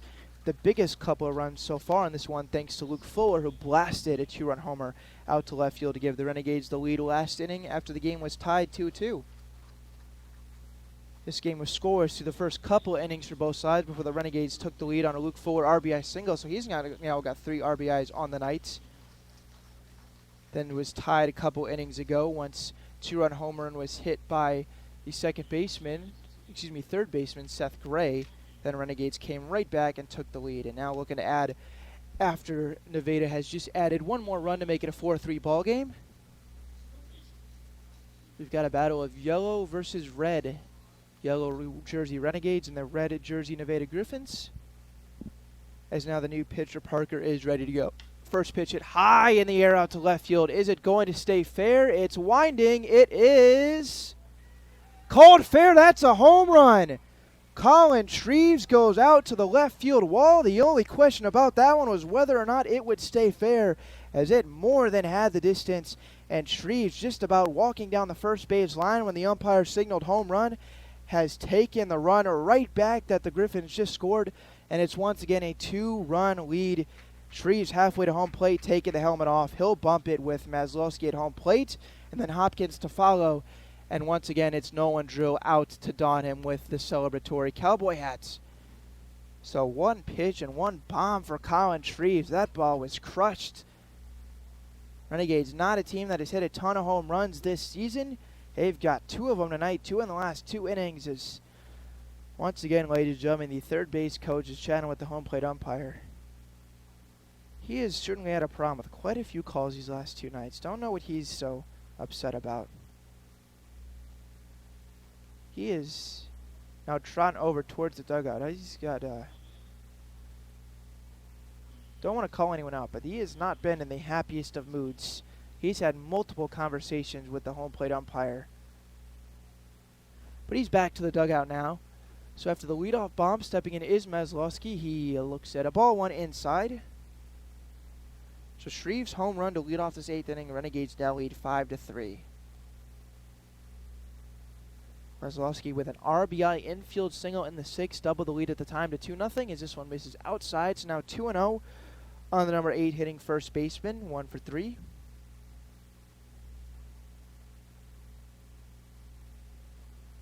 New pitcher Eli Parker just into the ballgame after Jacob Strobel went 7 innings, 4 runs. Parker is greeted with the best way possible, a home run sent right back out to left field. Renegades looking to even the season series 1-1, just got underway last night. Nevada won it 7-5. Now a 3-0 count on Maslowski, looking to reach for the second time. Here it is. This one grabs the outside corner. So now 3-1 count. It's been good pitching so far tonight for both sides. Parker only the 3rd pitcher that's having to be used. Here's a 3-1 pitch. This one inside, but Maslowski swung at it, and that makes it 3-2 as it was fouled straight back. Taylor Hopkins waits on deck before we go back to the top, and Ty Wilsmeyer, who's been trouble on the base pass. He's been on base 3 out of 4 times and has scored twice. So now 3-2 after back-to-back strikes. Maslowski back in. He waits. Here's Parker's 3-2. This one called strike 3 at the knees. Nice work behind the plate by Noakes to get that one. Reeled that one in perfectly on a pitch that was right there, and umpire rings him up for out number 1. That is the 3rd strikeout of the game for Levi. And he will trot back to the dugout after being the first out of this 8th inning. So now Taylor Hopkins, he's 0 for 3, 2 strikeouts and a ground out. This one called strikeout on the inside corner. So now 0-1 on the shortstop for Jefferson City. This game was just a one-run game heading into this inning before Colin Shreves hit a home run to start this one off. This one outside. So now 1 ball, 1 strike. Only the 7th road game played for the Renegades. They've played more home games on the season. Here's the 1-1 pitch to Hopkins. This one skips in the left-handed hitter's batter's box. And then with 2-1 count on Hopkins, looking to reach for the first time tonight. After Hopkins, it's Wilmsmeyer, and then Wagner will come to the plate if either of those two can reach for the Renegades. This pitch is lined out to shallow right field. First baseman goes out, and he makes the catch just into the outfield grass. That's Piazza, and he records out number 2, courtesy of Taylor Hopkins.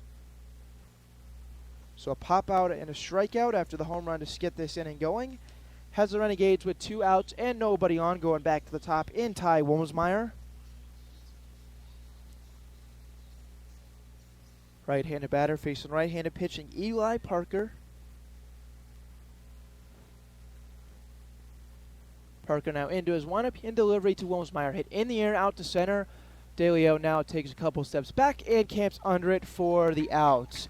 So Renegades' last 3 retired in order, but the most important one was the first batter, and that's Colin Shreves, who left little to doubt whether that one was going to leave the yard, just whether or not it would stay fair. And that will send us to the bottom of the 8th. Renegades now up 2. We'll see if a new pitcher comes out for the bottom of the 8th inning when we come back in just a moment. Since 2018, Han Custom Laser Engraving LLC has been specializing in all things custom, using large format, high-powered lasers with some of the most advanced technologies on the market. Anything can become a canvas. This state-of-the-art system makes quick work of custom engraving on cups, glass, tile, wood, acrylic, metal, headstones with endless possibilities. They also offer custom one-of-a-kind signs that are sure to make your design stand out. Find them on Facebook at Han Custom Laser Engraving or call 573-489-8732 to find out more. Han Custom Laser Engraving LLC, a veteran-owned business.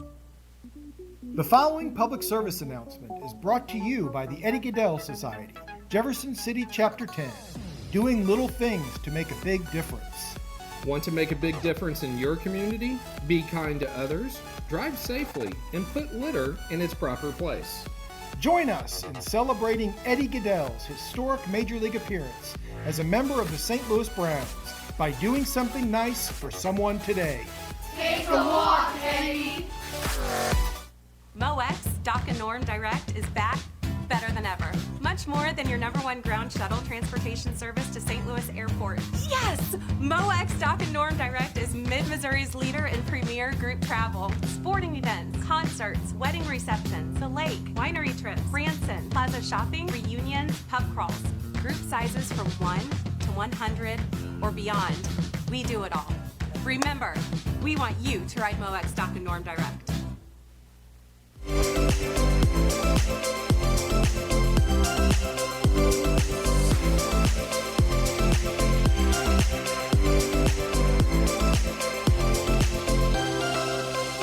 New pitcher on for the Renegades. The first time they have had to open the bullpen door is still working out the technical kinks here tonight, as I accidentally played one too many ads. Apologies for that. It's been a whole lot of wildness tonight. This is certainly, in the young season of me broadcasting Renegades games, I think this one has to get near the top of the list in terms of Wi-Fi issues, commercials, not having the right lineup card. But I appreciate all you've all listening and going through this experience with me as I continue to learn as a broadcaster. It's been so much fun this season, and fun once again here tonight as the Renegades are winning, thanks to a couple of huge home runs off the bats of Luke Fuller and Colin Shreves.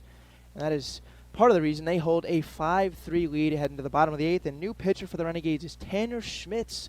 Looks like they're going to try and get a 2-inning save out of him, going straight from the starter to the closer, and they're going to look for him to get 6 outs and potentially secure a Renegades win if they can hang on to this 5-3 lead. So final line for Braden Boyer. He was excellent. 7 innings pitched, 6 strikeouts, 2 walks, 3 hits, and 3 runs.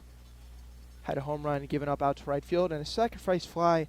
And now Schmitz is in to face number 9 hitter Mo DeLeon to start this bottom of the 8th.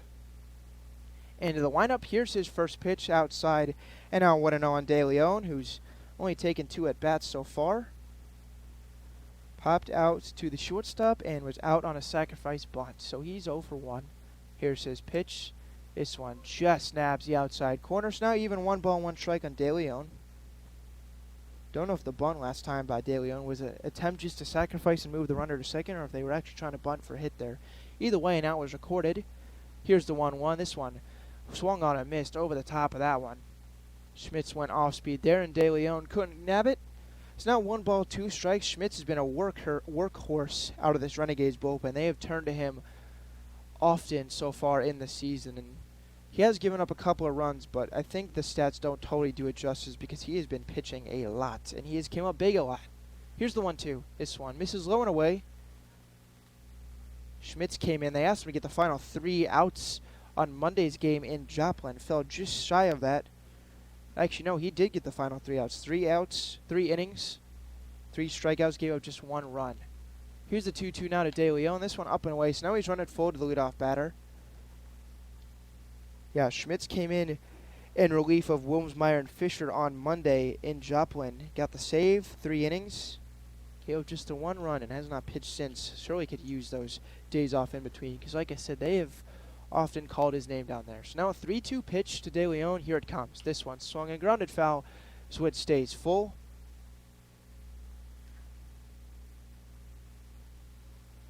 Renegades have done a nice job so far on both sides because the pitching has been really good, but each time that the pitching has given up a run or multiple runs, the offense the next half inning has came right back and matched it. Reason why they hold what is a 5-3 lead. Got 6 outs to get, and here's the 3-2 to De Leon. This one swung and fouled out of play once again, so pretty good battle here now going between the new pitcher Tanner Schmitz and the batter Mo De Leon, and after this we'll go back to the top in Chance and Gray. Gray, obviously the big blow for the Nevada offense and the 2-run home run out to right field.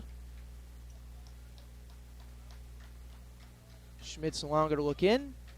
He goes into his windup and will deliver the 3-2 to De Leon. This one curves in there. Herschler knew it. Didn't even have to frame that one. And that is a strikeout looking to get this bottom of the 8th underway. Herschler held that one in there for all of about 0.5 seconds before he popped up and threw that on down to the third baseman, Shreves. And that is out number 1 after a good battle between Mo De Leon and Tanner Schmitz. So now we'll go back to the top at Caleb Chance. He's 0 for 3 with a fly out, a pop out, and a ground out. He's quartered about out in just about every way, just missing the strikeout. We'll see if Schmitz could do that here. Pitch on the way, just snaps the outside corner for strike 1 to Chance. It's now 0-1 on the leadoff hitting shortstop. So about 2 hours ago, I didn't even know he's in the starting lineup because I had the wrong one. So now here's the 0-1 pitch to Chance. This one hit high in the air in foul territory. Think that one's going to get out of play, and it does. Now quickly 0-2 on the shortstop Chance. Do it for the Renegades in the top of the 9th, and they'll be looking to add to what is currently a lead. It'll be 2, 3, 4 in the order: Wagner, Fuller, and Lovich. Renegades looking to get their 7th win of the season would move them to 7-9. Also 0-1 against this Nevada team would be their first win against them as well. And Schmitz now away from recording his 2nd out number 2 in the 8th. After the foul ball, De Leon back into the box. He goes into his wind, and here's the 0-2. It just missed high and away, so now 1-2. Which almost looking at a 2nd strikeout looking, but just missed. So nothing Herschler could do there to try and steal that strike. And now 1-2 to De Leon. Schmitz ready to go. Here's the 1-2. This one, once again, bends in there, and this time it's called strike 3. Dabs the inside corner on another bender by Tanner Schmitz. I almost have to assume that one was the slider with the lateral movement that thing had. And back-to-back strikeouts looking to get this 8th going on the mound for Tanner Schmitz. He's faced 2 batters, struck them both out looking. And now it'll bring up Seth Gray. We'll see if he can do some more damage, put one out over the wall again. We hope not, for the Renegades' sake, but he bats now with nobody on and 2 outs. This one taken outside for a ball. Gray and the other 2 at-bats besides the home run, a ground out, and a strikeout, but now ahead in a 1-0 count. Jay Snyder, the tying run, waits on deck.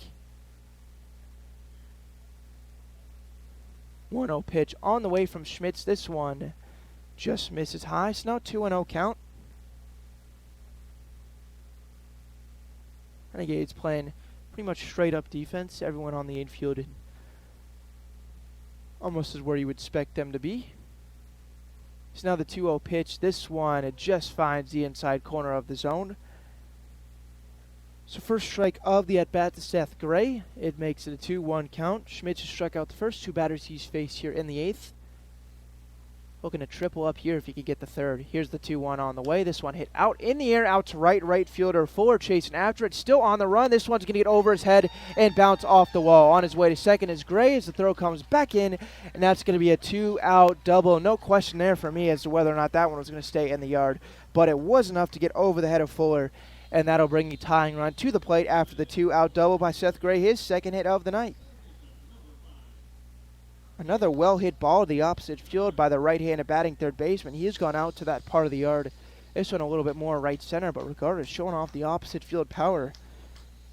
I assume that's part of the reason why he's hit so high in this Nevada lineup. So now the tying run will step in. Jay Schneider bats in the number 3 spot. He's 1 for 3. Opportunity to do some damage and help climb the Griffons out of what is a 5-3 deficit currently. Schmitz now having to pitch out of the stretch for the first time. Runner takes the lead off of second base. That's Gray. And here's Schmidt's pitch. This one, swing and a miss. Gets out ahead 0-1 after Schneider swung and got nothing but air on that one. So now 0-1. Want to thank everyone for tuning in tonight on the Show Me Sports Network. This game has been about a pretty wild one. Currently has the Renegades with 4 outs to get, standing between them and a road victory. They lead 5-3. Schneider bats, right-handed batter versus the right-handed pitching Schmitz. This pitch is hit weakly out of play off to the right side for strike 2, and Schmitz now a strike away. Have him listed on the closer on the roster this afternoon, so I'd have to assume that they're going to ask him to try and get a 6-out save to cover 2 innings, which they've asked him to do multiple times. He's been up to the task. See if he can do it again here tonight. Looking for a 3rd strikeout of the evening. Retired the first 2. And they gave up a 2-out opposite way double to Seth Gray. Schmitz to look in.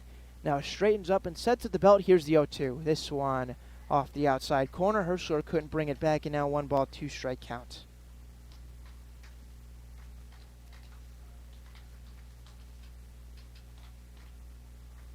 Single would most likely score. Gray does seem to have good speed out there at second base, but would only pull Nevada to within 1. They trail 5-3. Schmitz check at the runner. Gray at second. Checks again. And now will deliver to Schneider. This pitch swung lofted weakly, dropping fast. Left fielder going after it and makes the running catch. That's Perkins to end the inning. So Schneider gives up a 2-out base runner, but works around it and gets Schneider to fly out to left field to end the inning. We'll head to the 9th. Can the Renegades play add-on? They lead this one 5-3. There we go on the Show Me Sports Network. When things come out of left field, having a game plan matters. Farmers Insurance has over 90 years of experience helping people play through every stage of the game. We've seen almost everything, so we know how to cover almost anything. Talk to Farmers Agent Christopher Scott at 573-896-0131 to see how I can help you stay in the game. That's Christopher Scott at 573-896-0131. We are farmers. Bum, ba-dum, bum, bum, bum, bum. Underwritten by Farmers Truck Fire Insurance Exchanges and Affiliates. Products not available in every state. At Centurion Cares, for more than 3 decades, their focus has been on exceeding customer expectations for contact center software solutions. Their innovative communication solutions include utility interactive voice response software that allows for smart communication features that let your utility deliver superior customer service 24/7. They also provide other streamlined services like automatic call distribution, automated customer callback, reporting, and quality assurance. To find out more about how Centurion Cares can help your business, call them at 727-421-5300 or look them up online at centurioncares.com. Centurion Cares, innovative communication solutions.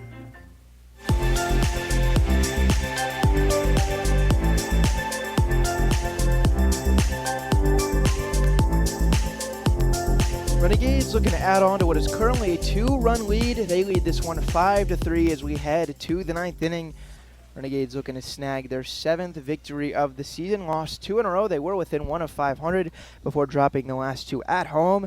And as they come to the plate to hit, let me talk to you about WOW Walk-Off Wood Bat Company. Handcrafted right here in Missouri, Walk-Off Wood Bat Company bats are made with premium grade maple, ash, and birch, fully customizable to truly make it yours. From the length and weight to the barrel and handle color, you're able to fully customize every feature of your wood bat, including personalized engraving with a 45-day warranty. In addition to selling custom gloves, handcrafted bats, they also offer a selection of bat accessories, including lizard skin bat grips and batting gloves as first pitch misses out and away to Cole Wagner. To help find your confidence at the plate, give Walk-Off Wood Bat Company a call at 816-261-1014 or visit wowbats.com. 1-0 pitch on the way to Wagner, misses outside away, 2-0 the count now. Once again, thank you to Walk-Off Wood Bat Company. They've been so great to us and the Renegades all season long, supplying the battle weapons for the 2 home runs hit tonight by the Renegades, one by Shreves and the other by Fuller. Otherwise, with those battle weapons, they wouldn't be leading this one with a 2-run lead in the 9th. 3-0 count now on Cole Wagner, looking to be a leadoff base runner. He's got 1 hit tonight. He's 0 for in the other 3 at-bats.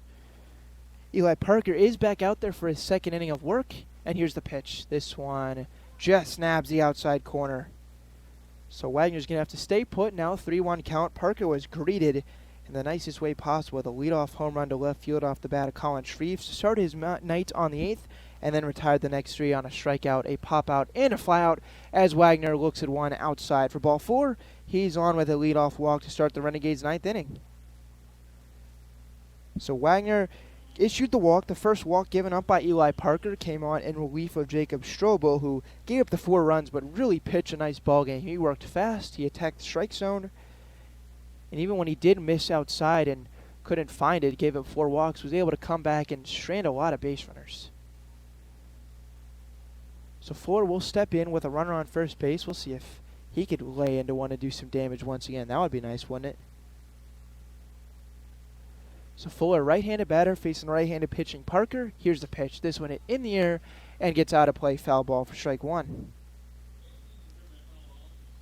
It has cooled off a lot here at the ballpark in Nevada. Sun obviously completely set as it's at 9:21 here p.m. local time.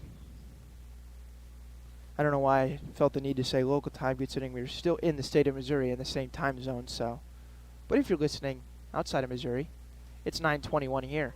As this pitch loops in there for called strikes. Now 0-2 on the right fielder, Luke Fuller. And then right in the 3rd spot, he's been had a great night at the plate. He walked in the 1st, flew out to left in the 3rd, then singled for an RBI in the 5th before homering in the 7th. Here's the 0-2 pitch. Wagner goes, and this one fouls off, so Wagner will have to head on back to first base. Defensive swing there, trying to stay alive in a no-ball 2-strike count. So Fuller officially 2 for 3 with 3 RBIs. He's been on base 3 out of 4 times. We're going to get something going in the 9th here for the Renegades. Jefferson City will be at home the next 2 nights before an off day Monday, then back at it starting Tuesday in St. Joe. This one fouled off once again off the bat of Fuller, so he stays alive.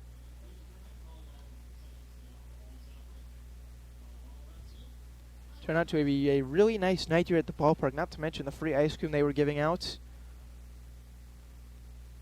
So a really nice night. If you're staying here in or around Nevada, especially when the Renegades are coming back for some later games this season, come out and watch us play. Wagner off a first, 0-2 count on Fuller. He doesn't run, and once again a foul ball. 3 straight of them off the bat of Luke Fuller, and keeps us put right here at no balls and 2 strikes. Better yet, come make the trip to Vivian Field. Come see the Renegades play at home at Vivian Field. You'll most likely see me greeting you with a smile and handing out tickets as you walk over the bridge, so make the trip out there. Wagner goes, pitch low and away, and it skips away, so Wagner will head on up to second base. He gets the stolen base. Renegades have had a couple of those tonight. Wilsmeyer stole 2 in the 5th alone, and now a runner in scoring position with no outs in the top of the 9th inning. Wagner started this inning with a walk, just stole second base. And now Luke Fuller, who has had a very nice at-bat, looks at ball 2 here outside, and his at-bat will continue. Now 2 balls and 2 strikes. Fouled off 4 in a row pitches in an 0-2 count, and now has worked it even. So even if he is recorded out, has made this pitcher, Eli Parker, work. After walking the leadoff batter, Cole Wagner, he leads off at second. They don't hold him on. And here's the 2-2. This one Misses high, and now it's run all the way back to full. This has been impressive by the Renegades right fielder. And with the slight loss of command, back-to-back 3-in-a-row balls now, they're going to have a quick meeting at the mound between the catcher, Noakes, and the pitcher, Parker. I'm sure they would not like to have to climb out of any more than a 2-run deficit. They've were trailing by 2 at one other point in this game before quickly tying it on a 2-run home run off the bat of Gray. And then immediately fell behind once again, and with another run potentially out at second base, I'm sure they would have liked to record Fuller as the first out of this inning and not let the Renegades play add-on here in the top of the 9th. So after the meeting, Fuller back in. Parker sets at the mound. He quickly checks Wagner leading off a second. He's dancing out there. And here's the pitch, way up and in, and that's ball 4. Back-to-back runners reach for the Renegades. They've got something here to start the 9th inning. What a great at-bat by Luke Fuller. He was behind 0-2 and then foul after foul after foul, and then eventually saw 4 straight balls as Eli Parker just could not put him away. It may not show much on the stat sheet, but that's got to be one of the best at-bats of the night. I'm going to go ahead and spoil right now. If the Renegades get this last 3 outs and hang on to win the game, I without a doubt will be giving my Player of the Game nomination. This one way inside of Jackson Lovich. Player of the Game nomination to Luke Fuller, which means absolutely nothing if you were wondering. So Fuller on for the 4th time tonight. Leads off a first. Wagner off a second base. He reaches for the 2nd time, and Lovich now ahead in a 1-0 count. Here's the pitch. This one ripped but foul off the third base side. It's now even 1 ball and 1 strike. Lovich has reached twice, once on a walk, another on a pulled double down the left field line, but he was caught too far off the bag at second, and then caught in a rundown recorded as the 3rd out when that occurred in the 5th inning. Now Betts here at the very least looking to advance the runners up to 2nd and 3rd and give 2 runners in scoring position with 1 out. But a chance for more. Pitch way in once again to Lovich. He's had 2 where he's had to turn the back because this came so far in. And now ahead, 2 balls, 1 strike to count. Renegades looking to get out of town and head back to Jefferson City this evening on a happy bus ride. They've got 3 outs to get what is currently a 2-run lead, but they've got a chance for more with 2 on and nobody out. Here's the 2-1 to Lovich. Inside once again, and now a 3-1 count on the DH for the Renegades. Brendan Perkins waits on deck. He's scored once on a single, has reached 3 times. He's a ball away from coming up in a bases loaded no-out opportunity. Big pitch in this one could potentially mean large in a Nevada comeback attempt if the Renegades can expand a 2-run lead. Lovich in. Here's the 3-1. This one swung on and missed. Couldn't catch up with the heat there. Parker basically said, here it is, go and hit it. And Lovich was late, and now it's run to a full count.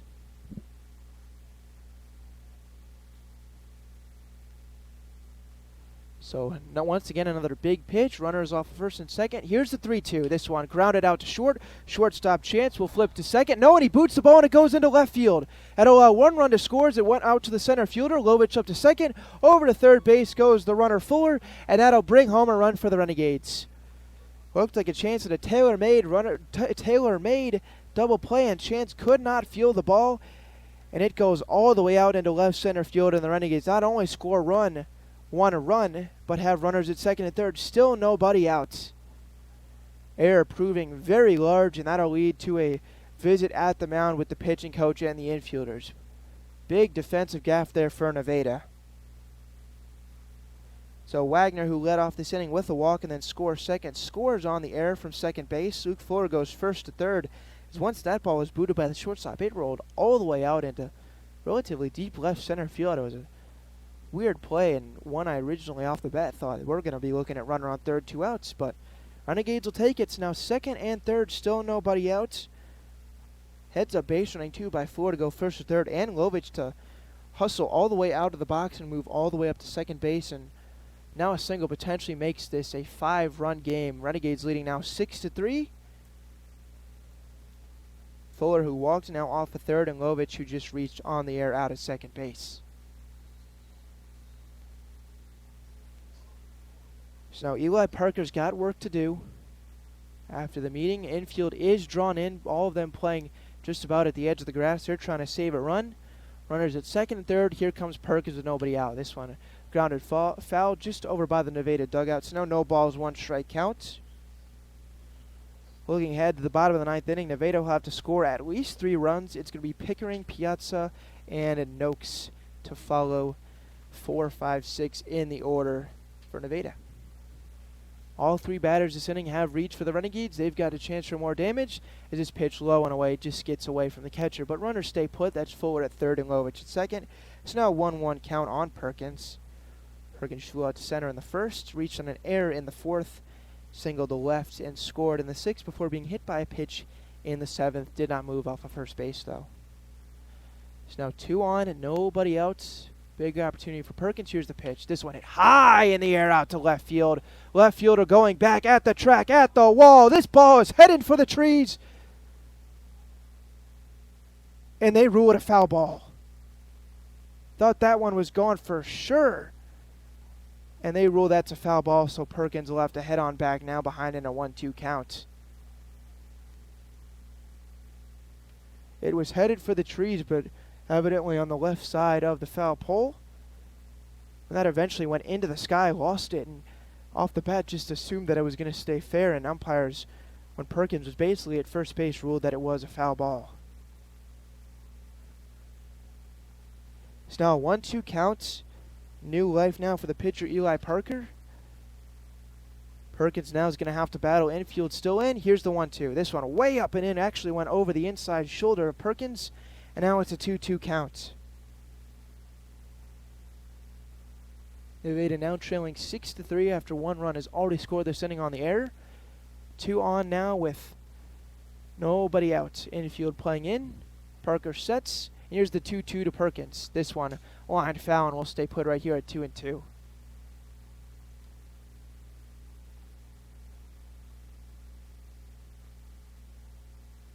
Perkins after the foul ball. Does a couple check swings before stepping back into the box. Renegades, you'd feel good if they could at least add 1 more and make it a 4-run game, potentially more. Here's the pitch. This one up and in again, and now it's run full to Perkins. First base is open, so would load the bases if Perkins were to reach, but would load the bases with nobody out. And an add-on inning for the Renegades, already leading by 2 coming into this inning. They've scored once already. Here's the 3-2 to Perkins. This one lined out to left field, sinking fast. Left fielder's not going to have a play. 1 run scores. They're going to wave around Lovich as the throw comes into second base. Has a 2-run single for Brendan Perkins. And even after his long fly ball went foul, he delivers with a 2-run single. Renegades now up 7-3. Excellent at-bats being put together by the Renegades this inning. Perkins drives home 2. As when that ball fell, Lovich was already nearly to third base. Runner on third, Fuller held, and those 2 were able to cross home plate nearly at the same time, and that's going to do it for Eli Parker. He does not record an out in this 9th inning, gives up 3 runs, and thanks to Brendan Perkins, his night is over. So we'll take a quick break. New pitcher coming on for the Griffons. We'll be back. Renegades lead this one 8-3 in the top of the 9th inning. At the Boone County Journal, we're with you all the way. We know that you're more than just a subscriber. You're an employer, you're a parent, you're a neighbor. Most importantly, you're a community member. It's our goal to provide you with the latest news, sports, opinions, obituaries, classifieds, and more to keep you informed about your community. To find out more about the Boone County Journal or to subscribe, call 573-657-2334 or visit bocojoe.com. The Boone County Journal. We're with you all the way. Running out of some of your favorite Avon products and haven't seen an Avon brochure in quite some time? No need to worry. Avon Independent Sales Representative Michelle Carty can help with your Skin So Soft, makeup, jewelry, fragrance, and skincare needs. Avon now carries cleaning supplies, clothing, daily essentials, and several small LG electronic items. You now have the opportunity to shop online 24/7 and have your order shipped directly to your front door by shopping with Michelle at mcarty.avonrepresentative.com or find her on Facebook by searching Avon Carty. Serving the capital city and the surrounding area for 70 years, Animal Medical Center strives to provide the best possible medical service for your pet in a caring atmosphere. To promote quality healing and preventative care in a fear-free environment, Animal Medical Center of Jefferson City is a full-service veterinary hospital. Whether your pet has fur, feathers, or scales, Dr. Greg Boyer and Dr. Kayla Terry have the experience and expertise to treat complex medical conditions, as well as providing annual well checks and vaccinations. Animal Medical Center of Jefferson City is the only veterinary hospital in the capital city accredited by the American Animal Hospital Association. To schedule an appointment, call the team at Animal Medical Center of Jefferson City at 573-636-4626.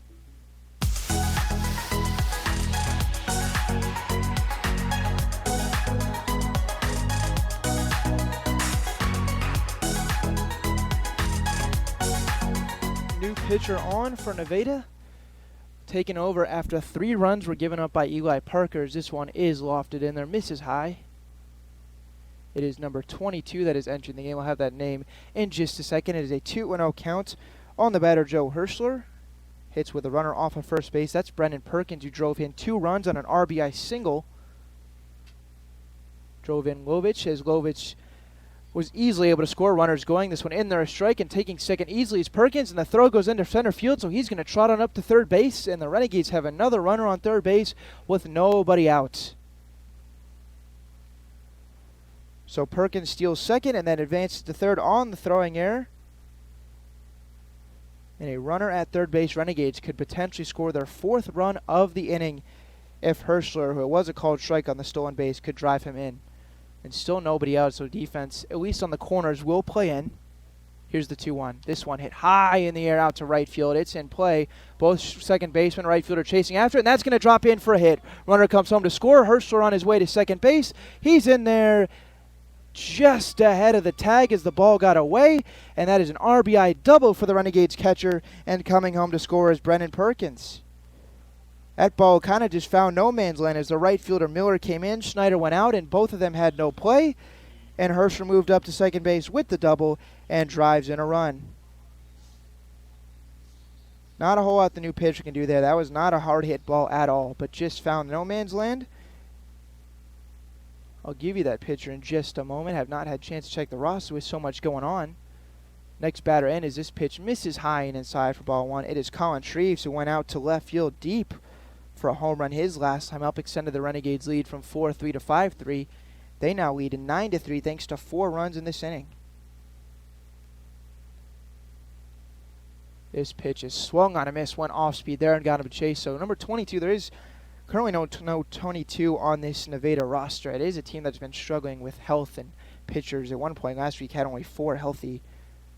There is one pitcher they have listed without a name, Mason Eastman.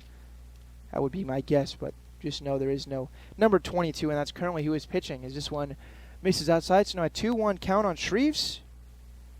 3 runners have scored this inning for the Renegades: Wagner, Fuller, Jackson Lovich, and Perkins, and Herschel off second base. They scored 4 runs without recording an out. 2-1 count now on Shreves. Here's the pitch. This one grounded weakly back to the pitcher. He's off the mound, bobbles the ball, but then is up with it and throws to first to retire Shreves. Moving up to third base on the play is Herschler, so a productive out, but after 6 batters, the first out of this 9th inning is finally recorded by Nevada. So 1 out now to bring up Levi Meslowski, who does have an RBI on an infield single. That came with 2 outs in the 6th. At the time, they did a 2-0 ball game. A much different game than it is now, and after 2 batters faced, they're going to pull that pitcher. So once again, we'll head to break. A new one coming in for Nevada. We don't even really know who that was, but regardless, that will end his night as a new one is trotting in out of the bullpen. So we'll be back in just a moment as this top of the 9th continues on. Throughout the course of any game, different actions stand out to different people. But everyone remembers a walk-off, especially if it's a walk-off wood bat. Handcrafted right here in Missouri, walk-off wood bat company bats are made with premium grade maple, ash, and birch, fully customizable to make it truly yours. From the length and weight to the barrel and handle color, you're able to customize every feature of your wood bat, including personalized engraving with a 45-day warranty. In addition to selling custom handcrafted bats, they also offer a selection of bat accessories, including lizard skin bat grips and batting gloves. To help find your confidence at the plate, give Walk-Off Wood Bat Company a call at 816-261-1014 or visit wowbats.com. Hello, Blake Gazaway here with the Show Me Sports Network. I've had the opportunity to have some amazing calls, including overtime touchdowns, walk-off home runs, and buzzer-beating baskets. But I've answered another call. That's to serve my community as a volunteer firefighter. Stop and think what would happen if your home or property caught fire and no one was there to put it out. Every day, volunteer firefighters not only save lives and property, but also respond to other emergencies. Nearly 2/3 of our nation's fire departments are manned by volunteer firefighters. And because of this, we simply need more volunteers to step up and answer the call. Stop by or contact your local fire department and see how you can become a volunteer firefighter today. I answered the call to serve my community. Will you?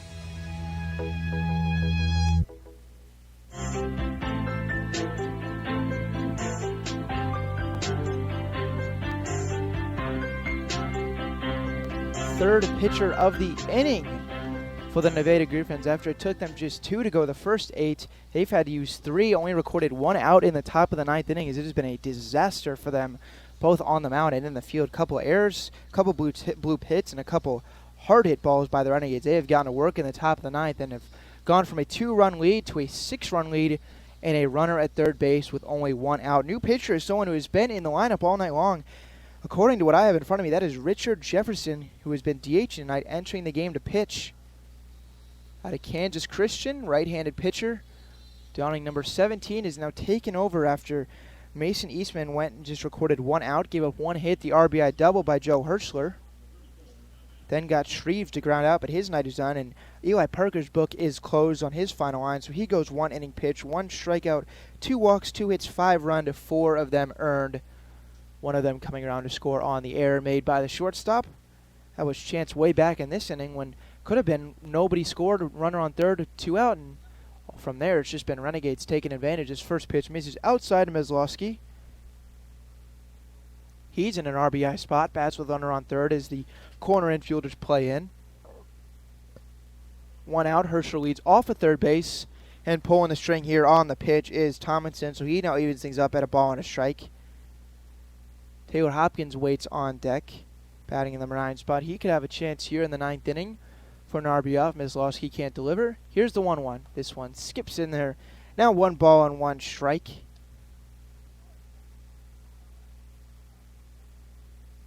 Looked like Tanner Schmitz was going to be in line for some tough work in the 9th inning, going for a 2-inning save, and now potentially we'll head back out there with 6-run lead to work with. This pitch bends in, but it's just high, so now 3-1 on the first baseman. We'll see, maybe. Now that they're up 6, we'll see if the Renegades even potentially preserve Schmidt's arm and have someone else come in to get the final 3 outs. You would think most pitchers on this roster would be capable of that, but who knows? We'll see. Here's a 3-1 pitch on the way. This one just outside, and he'll trot on down to first base. That's Meslowski with the 1-out walk. So far this inning, 7 base runners have come to the plate, and 6 of them have reached. So third pitcher of the inning, first batter he faces, it's Richard Tomlinson on the mound, and first batter he faces Levi Meslowski. He walks him, and now first and third, still 1 out for the Renegades. Stepping in now, Taylor Hopkins. Runners take their leads. First pitch is swung on a miss. Hopkins late on that one. Trying to snap an 0-for-4 skid here tonight. Could be a pretty big pick-me-up here if he could drive in the runner out at third base. That's Hirschler. Hopkins made a fine dive and grab out at shortstop earlier tonight on defense. Pitch on the way. This one hit in the air, foul ball out of place. Now 0-2 on Hopkins. He's got 2 strikeouts, a ground out, and a pop out.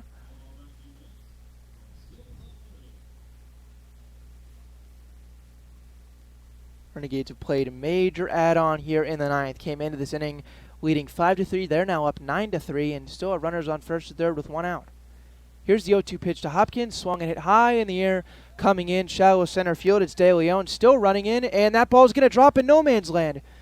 Ball still kicking away as the runner will come home to score. That's Hirschler from third base. And an RBI single for Taylor Hopkins as troubles on defense for the Nevada Griffons continue, as I don't think really anyone called that ball, and it just dropped all in between the shortstop, the center fielder, and the right fielder. But no one put glove on it, so an RBI single, and that puts the Renegades in double digits. And Taylor Hopkins reaches base for the first time tonight. He gets an RBI single, bringing home Joe Hirschler from third base. On the play, Meslowski also moved up to second base. So now not Boyer. I went to the number 10 spot where I had the pitcher written in. We're going back to the top of the lineup. It's Ty Wilmsmeyer, the 9th batter of the inning to hit, and still only 1 out as he swings and misses for strike 1. Renegades have sent all 9 to the plate, scored 5 runs, and still have 2 on with only 1 out. Here's the 0-1 to Wilmsmeyer. Misses low now, even 1 ball, 1 strike. The first 5 batters to come to the plate in this inning, Wagner, Fuller, Lovich, Perkins, and Hirschler, all 5 of them scored. And still 2 more on him as Losky and Hopkins. Renegades are now leading by 7. Here's the pitch. This one bends in there. Called strike 1, ball and 2 strikes. That was a big looping pitch. Would assume maybe the curveball there. Don't have the luxury of what pitch exactly in front of me, but if I had to make a guess based on the movement of that thing.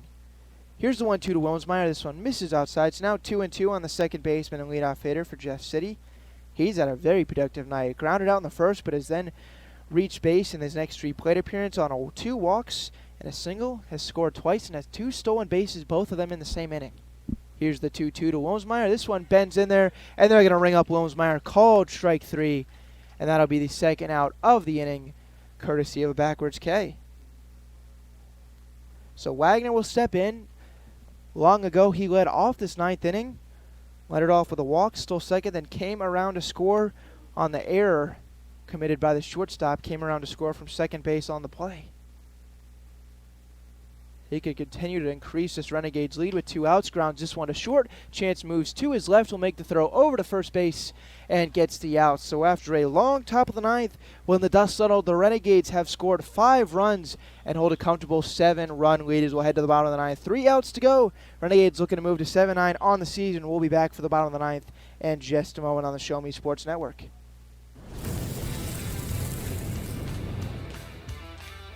We are State Tech. We are hands-on education.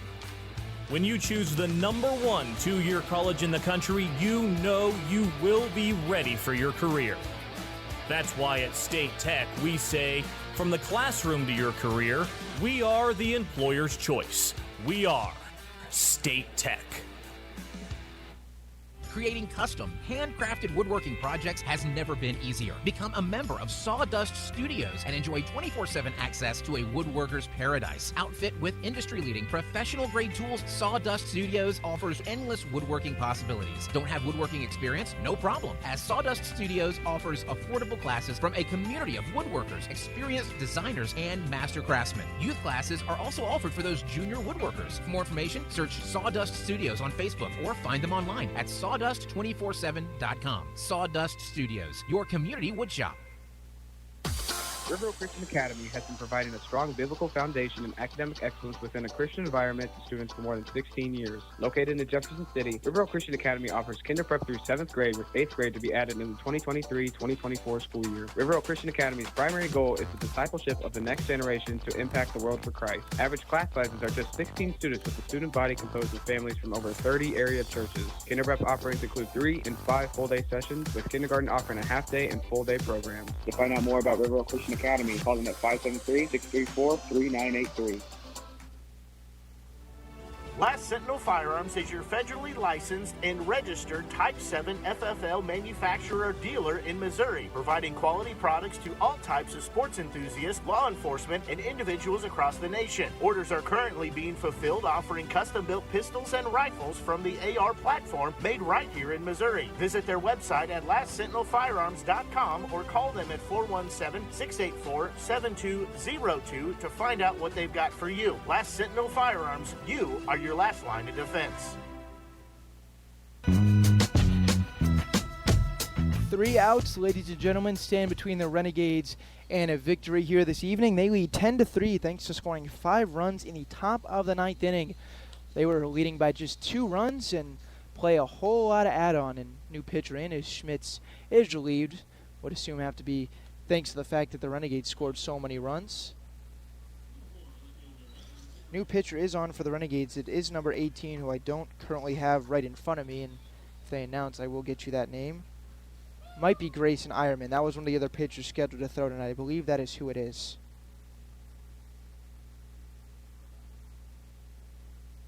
So into the lineup, and here is the first pitch of the 9th, and swung on a miss to Andrew Pickering. He's behind now 0-1.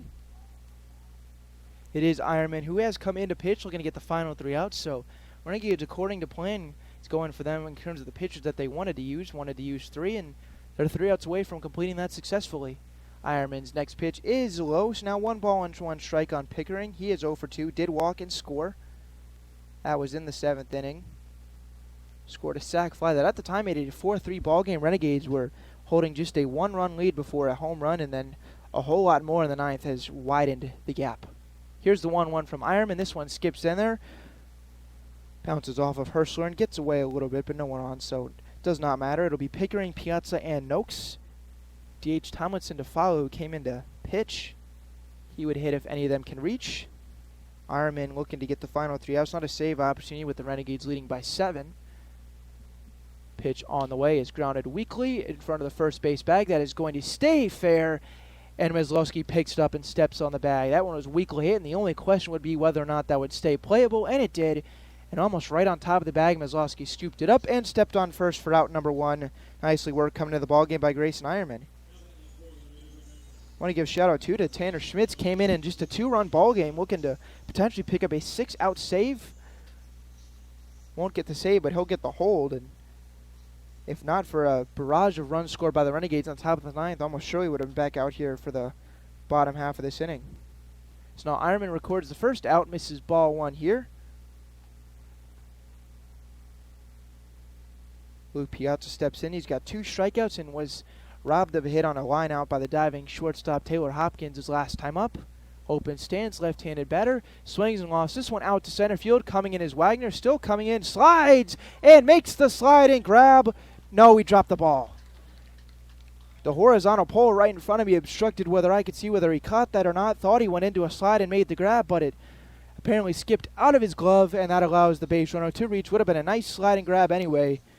Assume that'll be ruled as a single. Would have been a nice catch. And Piazza reaches for the first time tonight.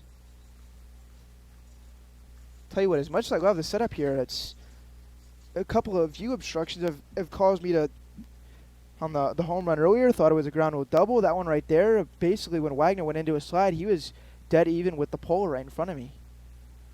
So now 1 out, 1 on. Ironman gives up the single to the left-handed batting Piazza, and now we'll face Noakes with 1 on. Tied the first batter, Andrew Pickering. Grounded out to first base to get this inning going. Then Ironman just allowed the single in relief of Boyer and Tanner Schmitz. Ironman sets, quick check of the runner, and here's the pitch on the way, grounded inside at third base. They'll take the sure out at first as Shreves throws across. Perfect throw to Meslowski, and that is out number 2. Renegades an out away from sealing a victory.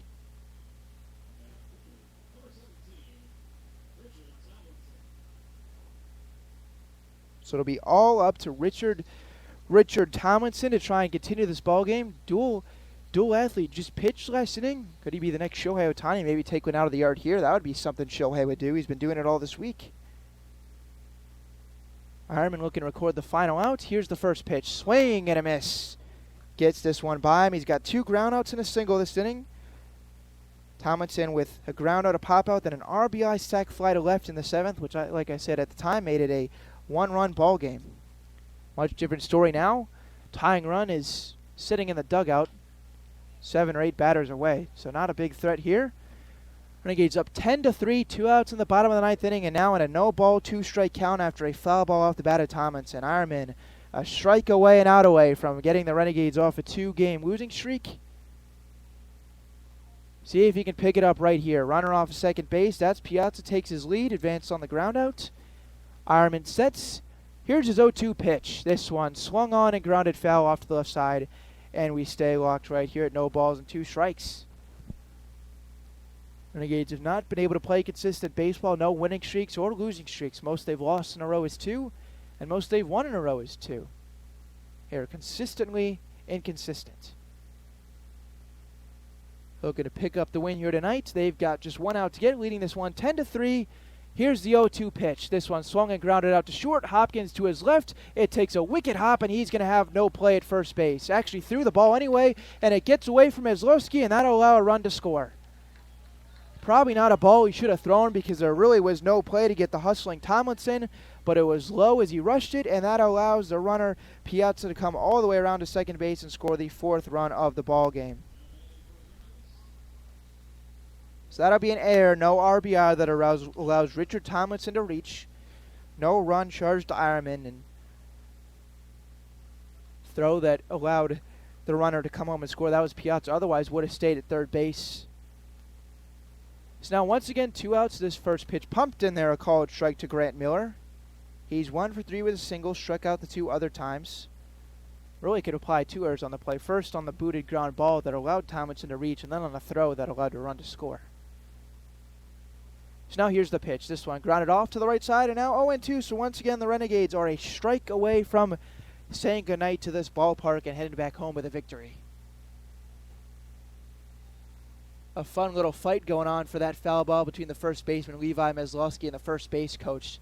That's good stuff. You like to see that. It's a turn into a 6-run ball game, but the first base coach and the first baseman fighting for that foul ball. Some smiles shared, and it was Levi Meslowski, by the way, who won that battle. 0-2 pitch. This one misses low, gets away. Runner Tomlinson will trot on up to second base. No throw from Herschler. It's now 1 ball, 2 strikes on Grant Miller. Mo DeLeon, the number 9 hitter, waits on deck if this ball game were to continue. Miller and the Joplin, not the Joplin. I made it all game. I had 8 2/3 innings before doing it, ladies and gentlemen. I was close. I was right there. The Nevada Griffons are down to their last gasp. 1 strike left on their evening. Runner now off second base after the wild pitch. Ironman sets. And here's the 1-2 pitch. This one bounces in again, and that makes a wicked ricochet and goes to the backstop. Runner now moving up to third base. That one didn't even make it to home plate on a bounce.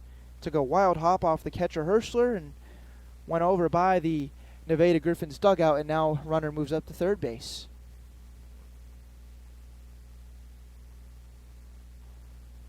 So still 2 balls, 2 strikes, 1 runner on. That would be the 5th run of the ball game, and a 2-2 count. Ironman's wide. Here it comes. This one swung on and missed.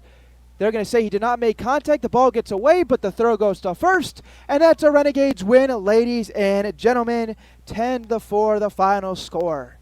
Hosher, congratulatory handshake with the umpire. Tells him thanks for calling a great game. And now even more handshakes to go around.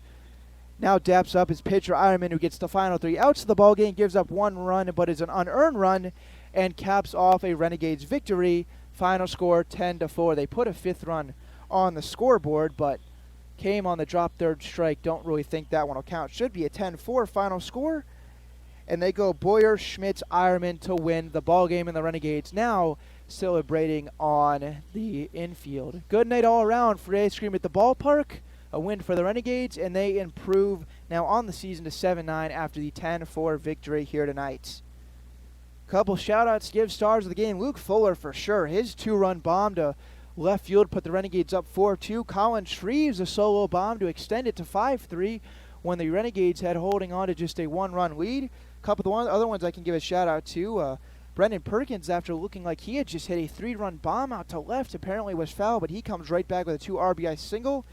And got to talk about the Renegades pitching. Braden Boyer gets the win, 7 innings, gives up 3 earned runs with 6 strikeouts, 3 hits allowed. Tanner Schmitz goes 1 inning, 2 strikeouts, 1 hits, and no runs. And then Grayson Ironman, the final inning, he does not strike out a batter, but gets the 3 outs required, gives up 1 run, but an unearned run thanks to a couple of errors made. Losing pitcher on the evening will go to the way of Jacob Strobel, but really not a bad effort at all. 7 innings, 6 strikeouts, 4 walks, 7 hits, 7 runs, 7 earned. But if not for the couple of weak RBI singles, one that didn't leave the infield and the other that just barely got out and blooped in, and then the 2-run bomb, would have looked like a much different line. So Renegades win, ladies and gentlemen. It'll be a happy bus ride back home, and myself along with the Renegades players, they're the ones that did all the hard work, not me, will get to celebrate. So with that, just about ready to wrap it up here, but make sure to tune back in. Tomorrow night it'll be either Blake or myself back on the call at Vivian Field, as the Renegades now coming off 1 straight win. That's the best way to start a winning streak. Got to win the first. We'll face Sedalia at home. So come out to the ballpark and celebrate Saturday night with us. Hopefully we're in line for the good one, as the Renegades have played Sedalia a bunch of times, and they have been a lot of really good ones. We'll see if that continues tomorrow night. but I will sign off tonight for the last time. It's been a pleasure for Ben Schmidt and Ashley Cartier on the Show Me Sports Network. Thanks so much, everyone, for listening in. Apologize once again for the technical difficulties that we had with the Wi-Fi and the lineup, but I think it turned out just about all right. Hope you enjoyed and hope to see you back listening tomorrow night. I'll sign off for the final time. Have a good rest of your Friday night, everyone. Enjoy. Don't party too hard. Renegades win this one 10-4, and we'll drive back home. See you later, everybody. Since 2018, Han Custom Laser Engraving LLC has been specializing in all things custom, using large format, high-powered lasers with some of the most advanced technologies on the market. Anything can become a canvas. The state-of-the-art system makes quick work of custom engraving on cups, glass, tile, wood, acrylic, metal, headstones with endless possibilities. They also offer custom one-of-a-kind signs that are sure to make your design stand out. Find them on Facebook at Han Custom Laser Engraving or call 573-489-8732 to find out more. Han Custom Laser Engraving LLC, a veteran-owned business.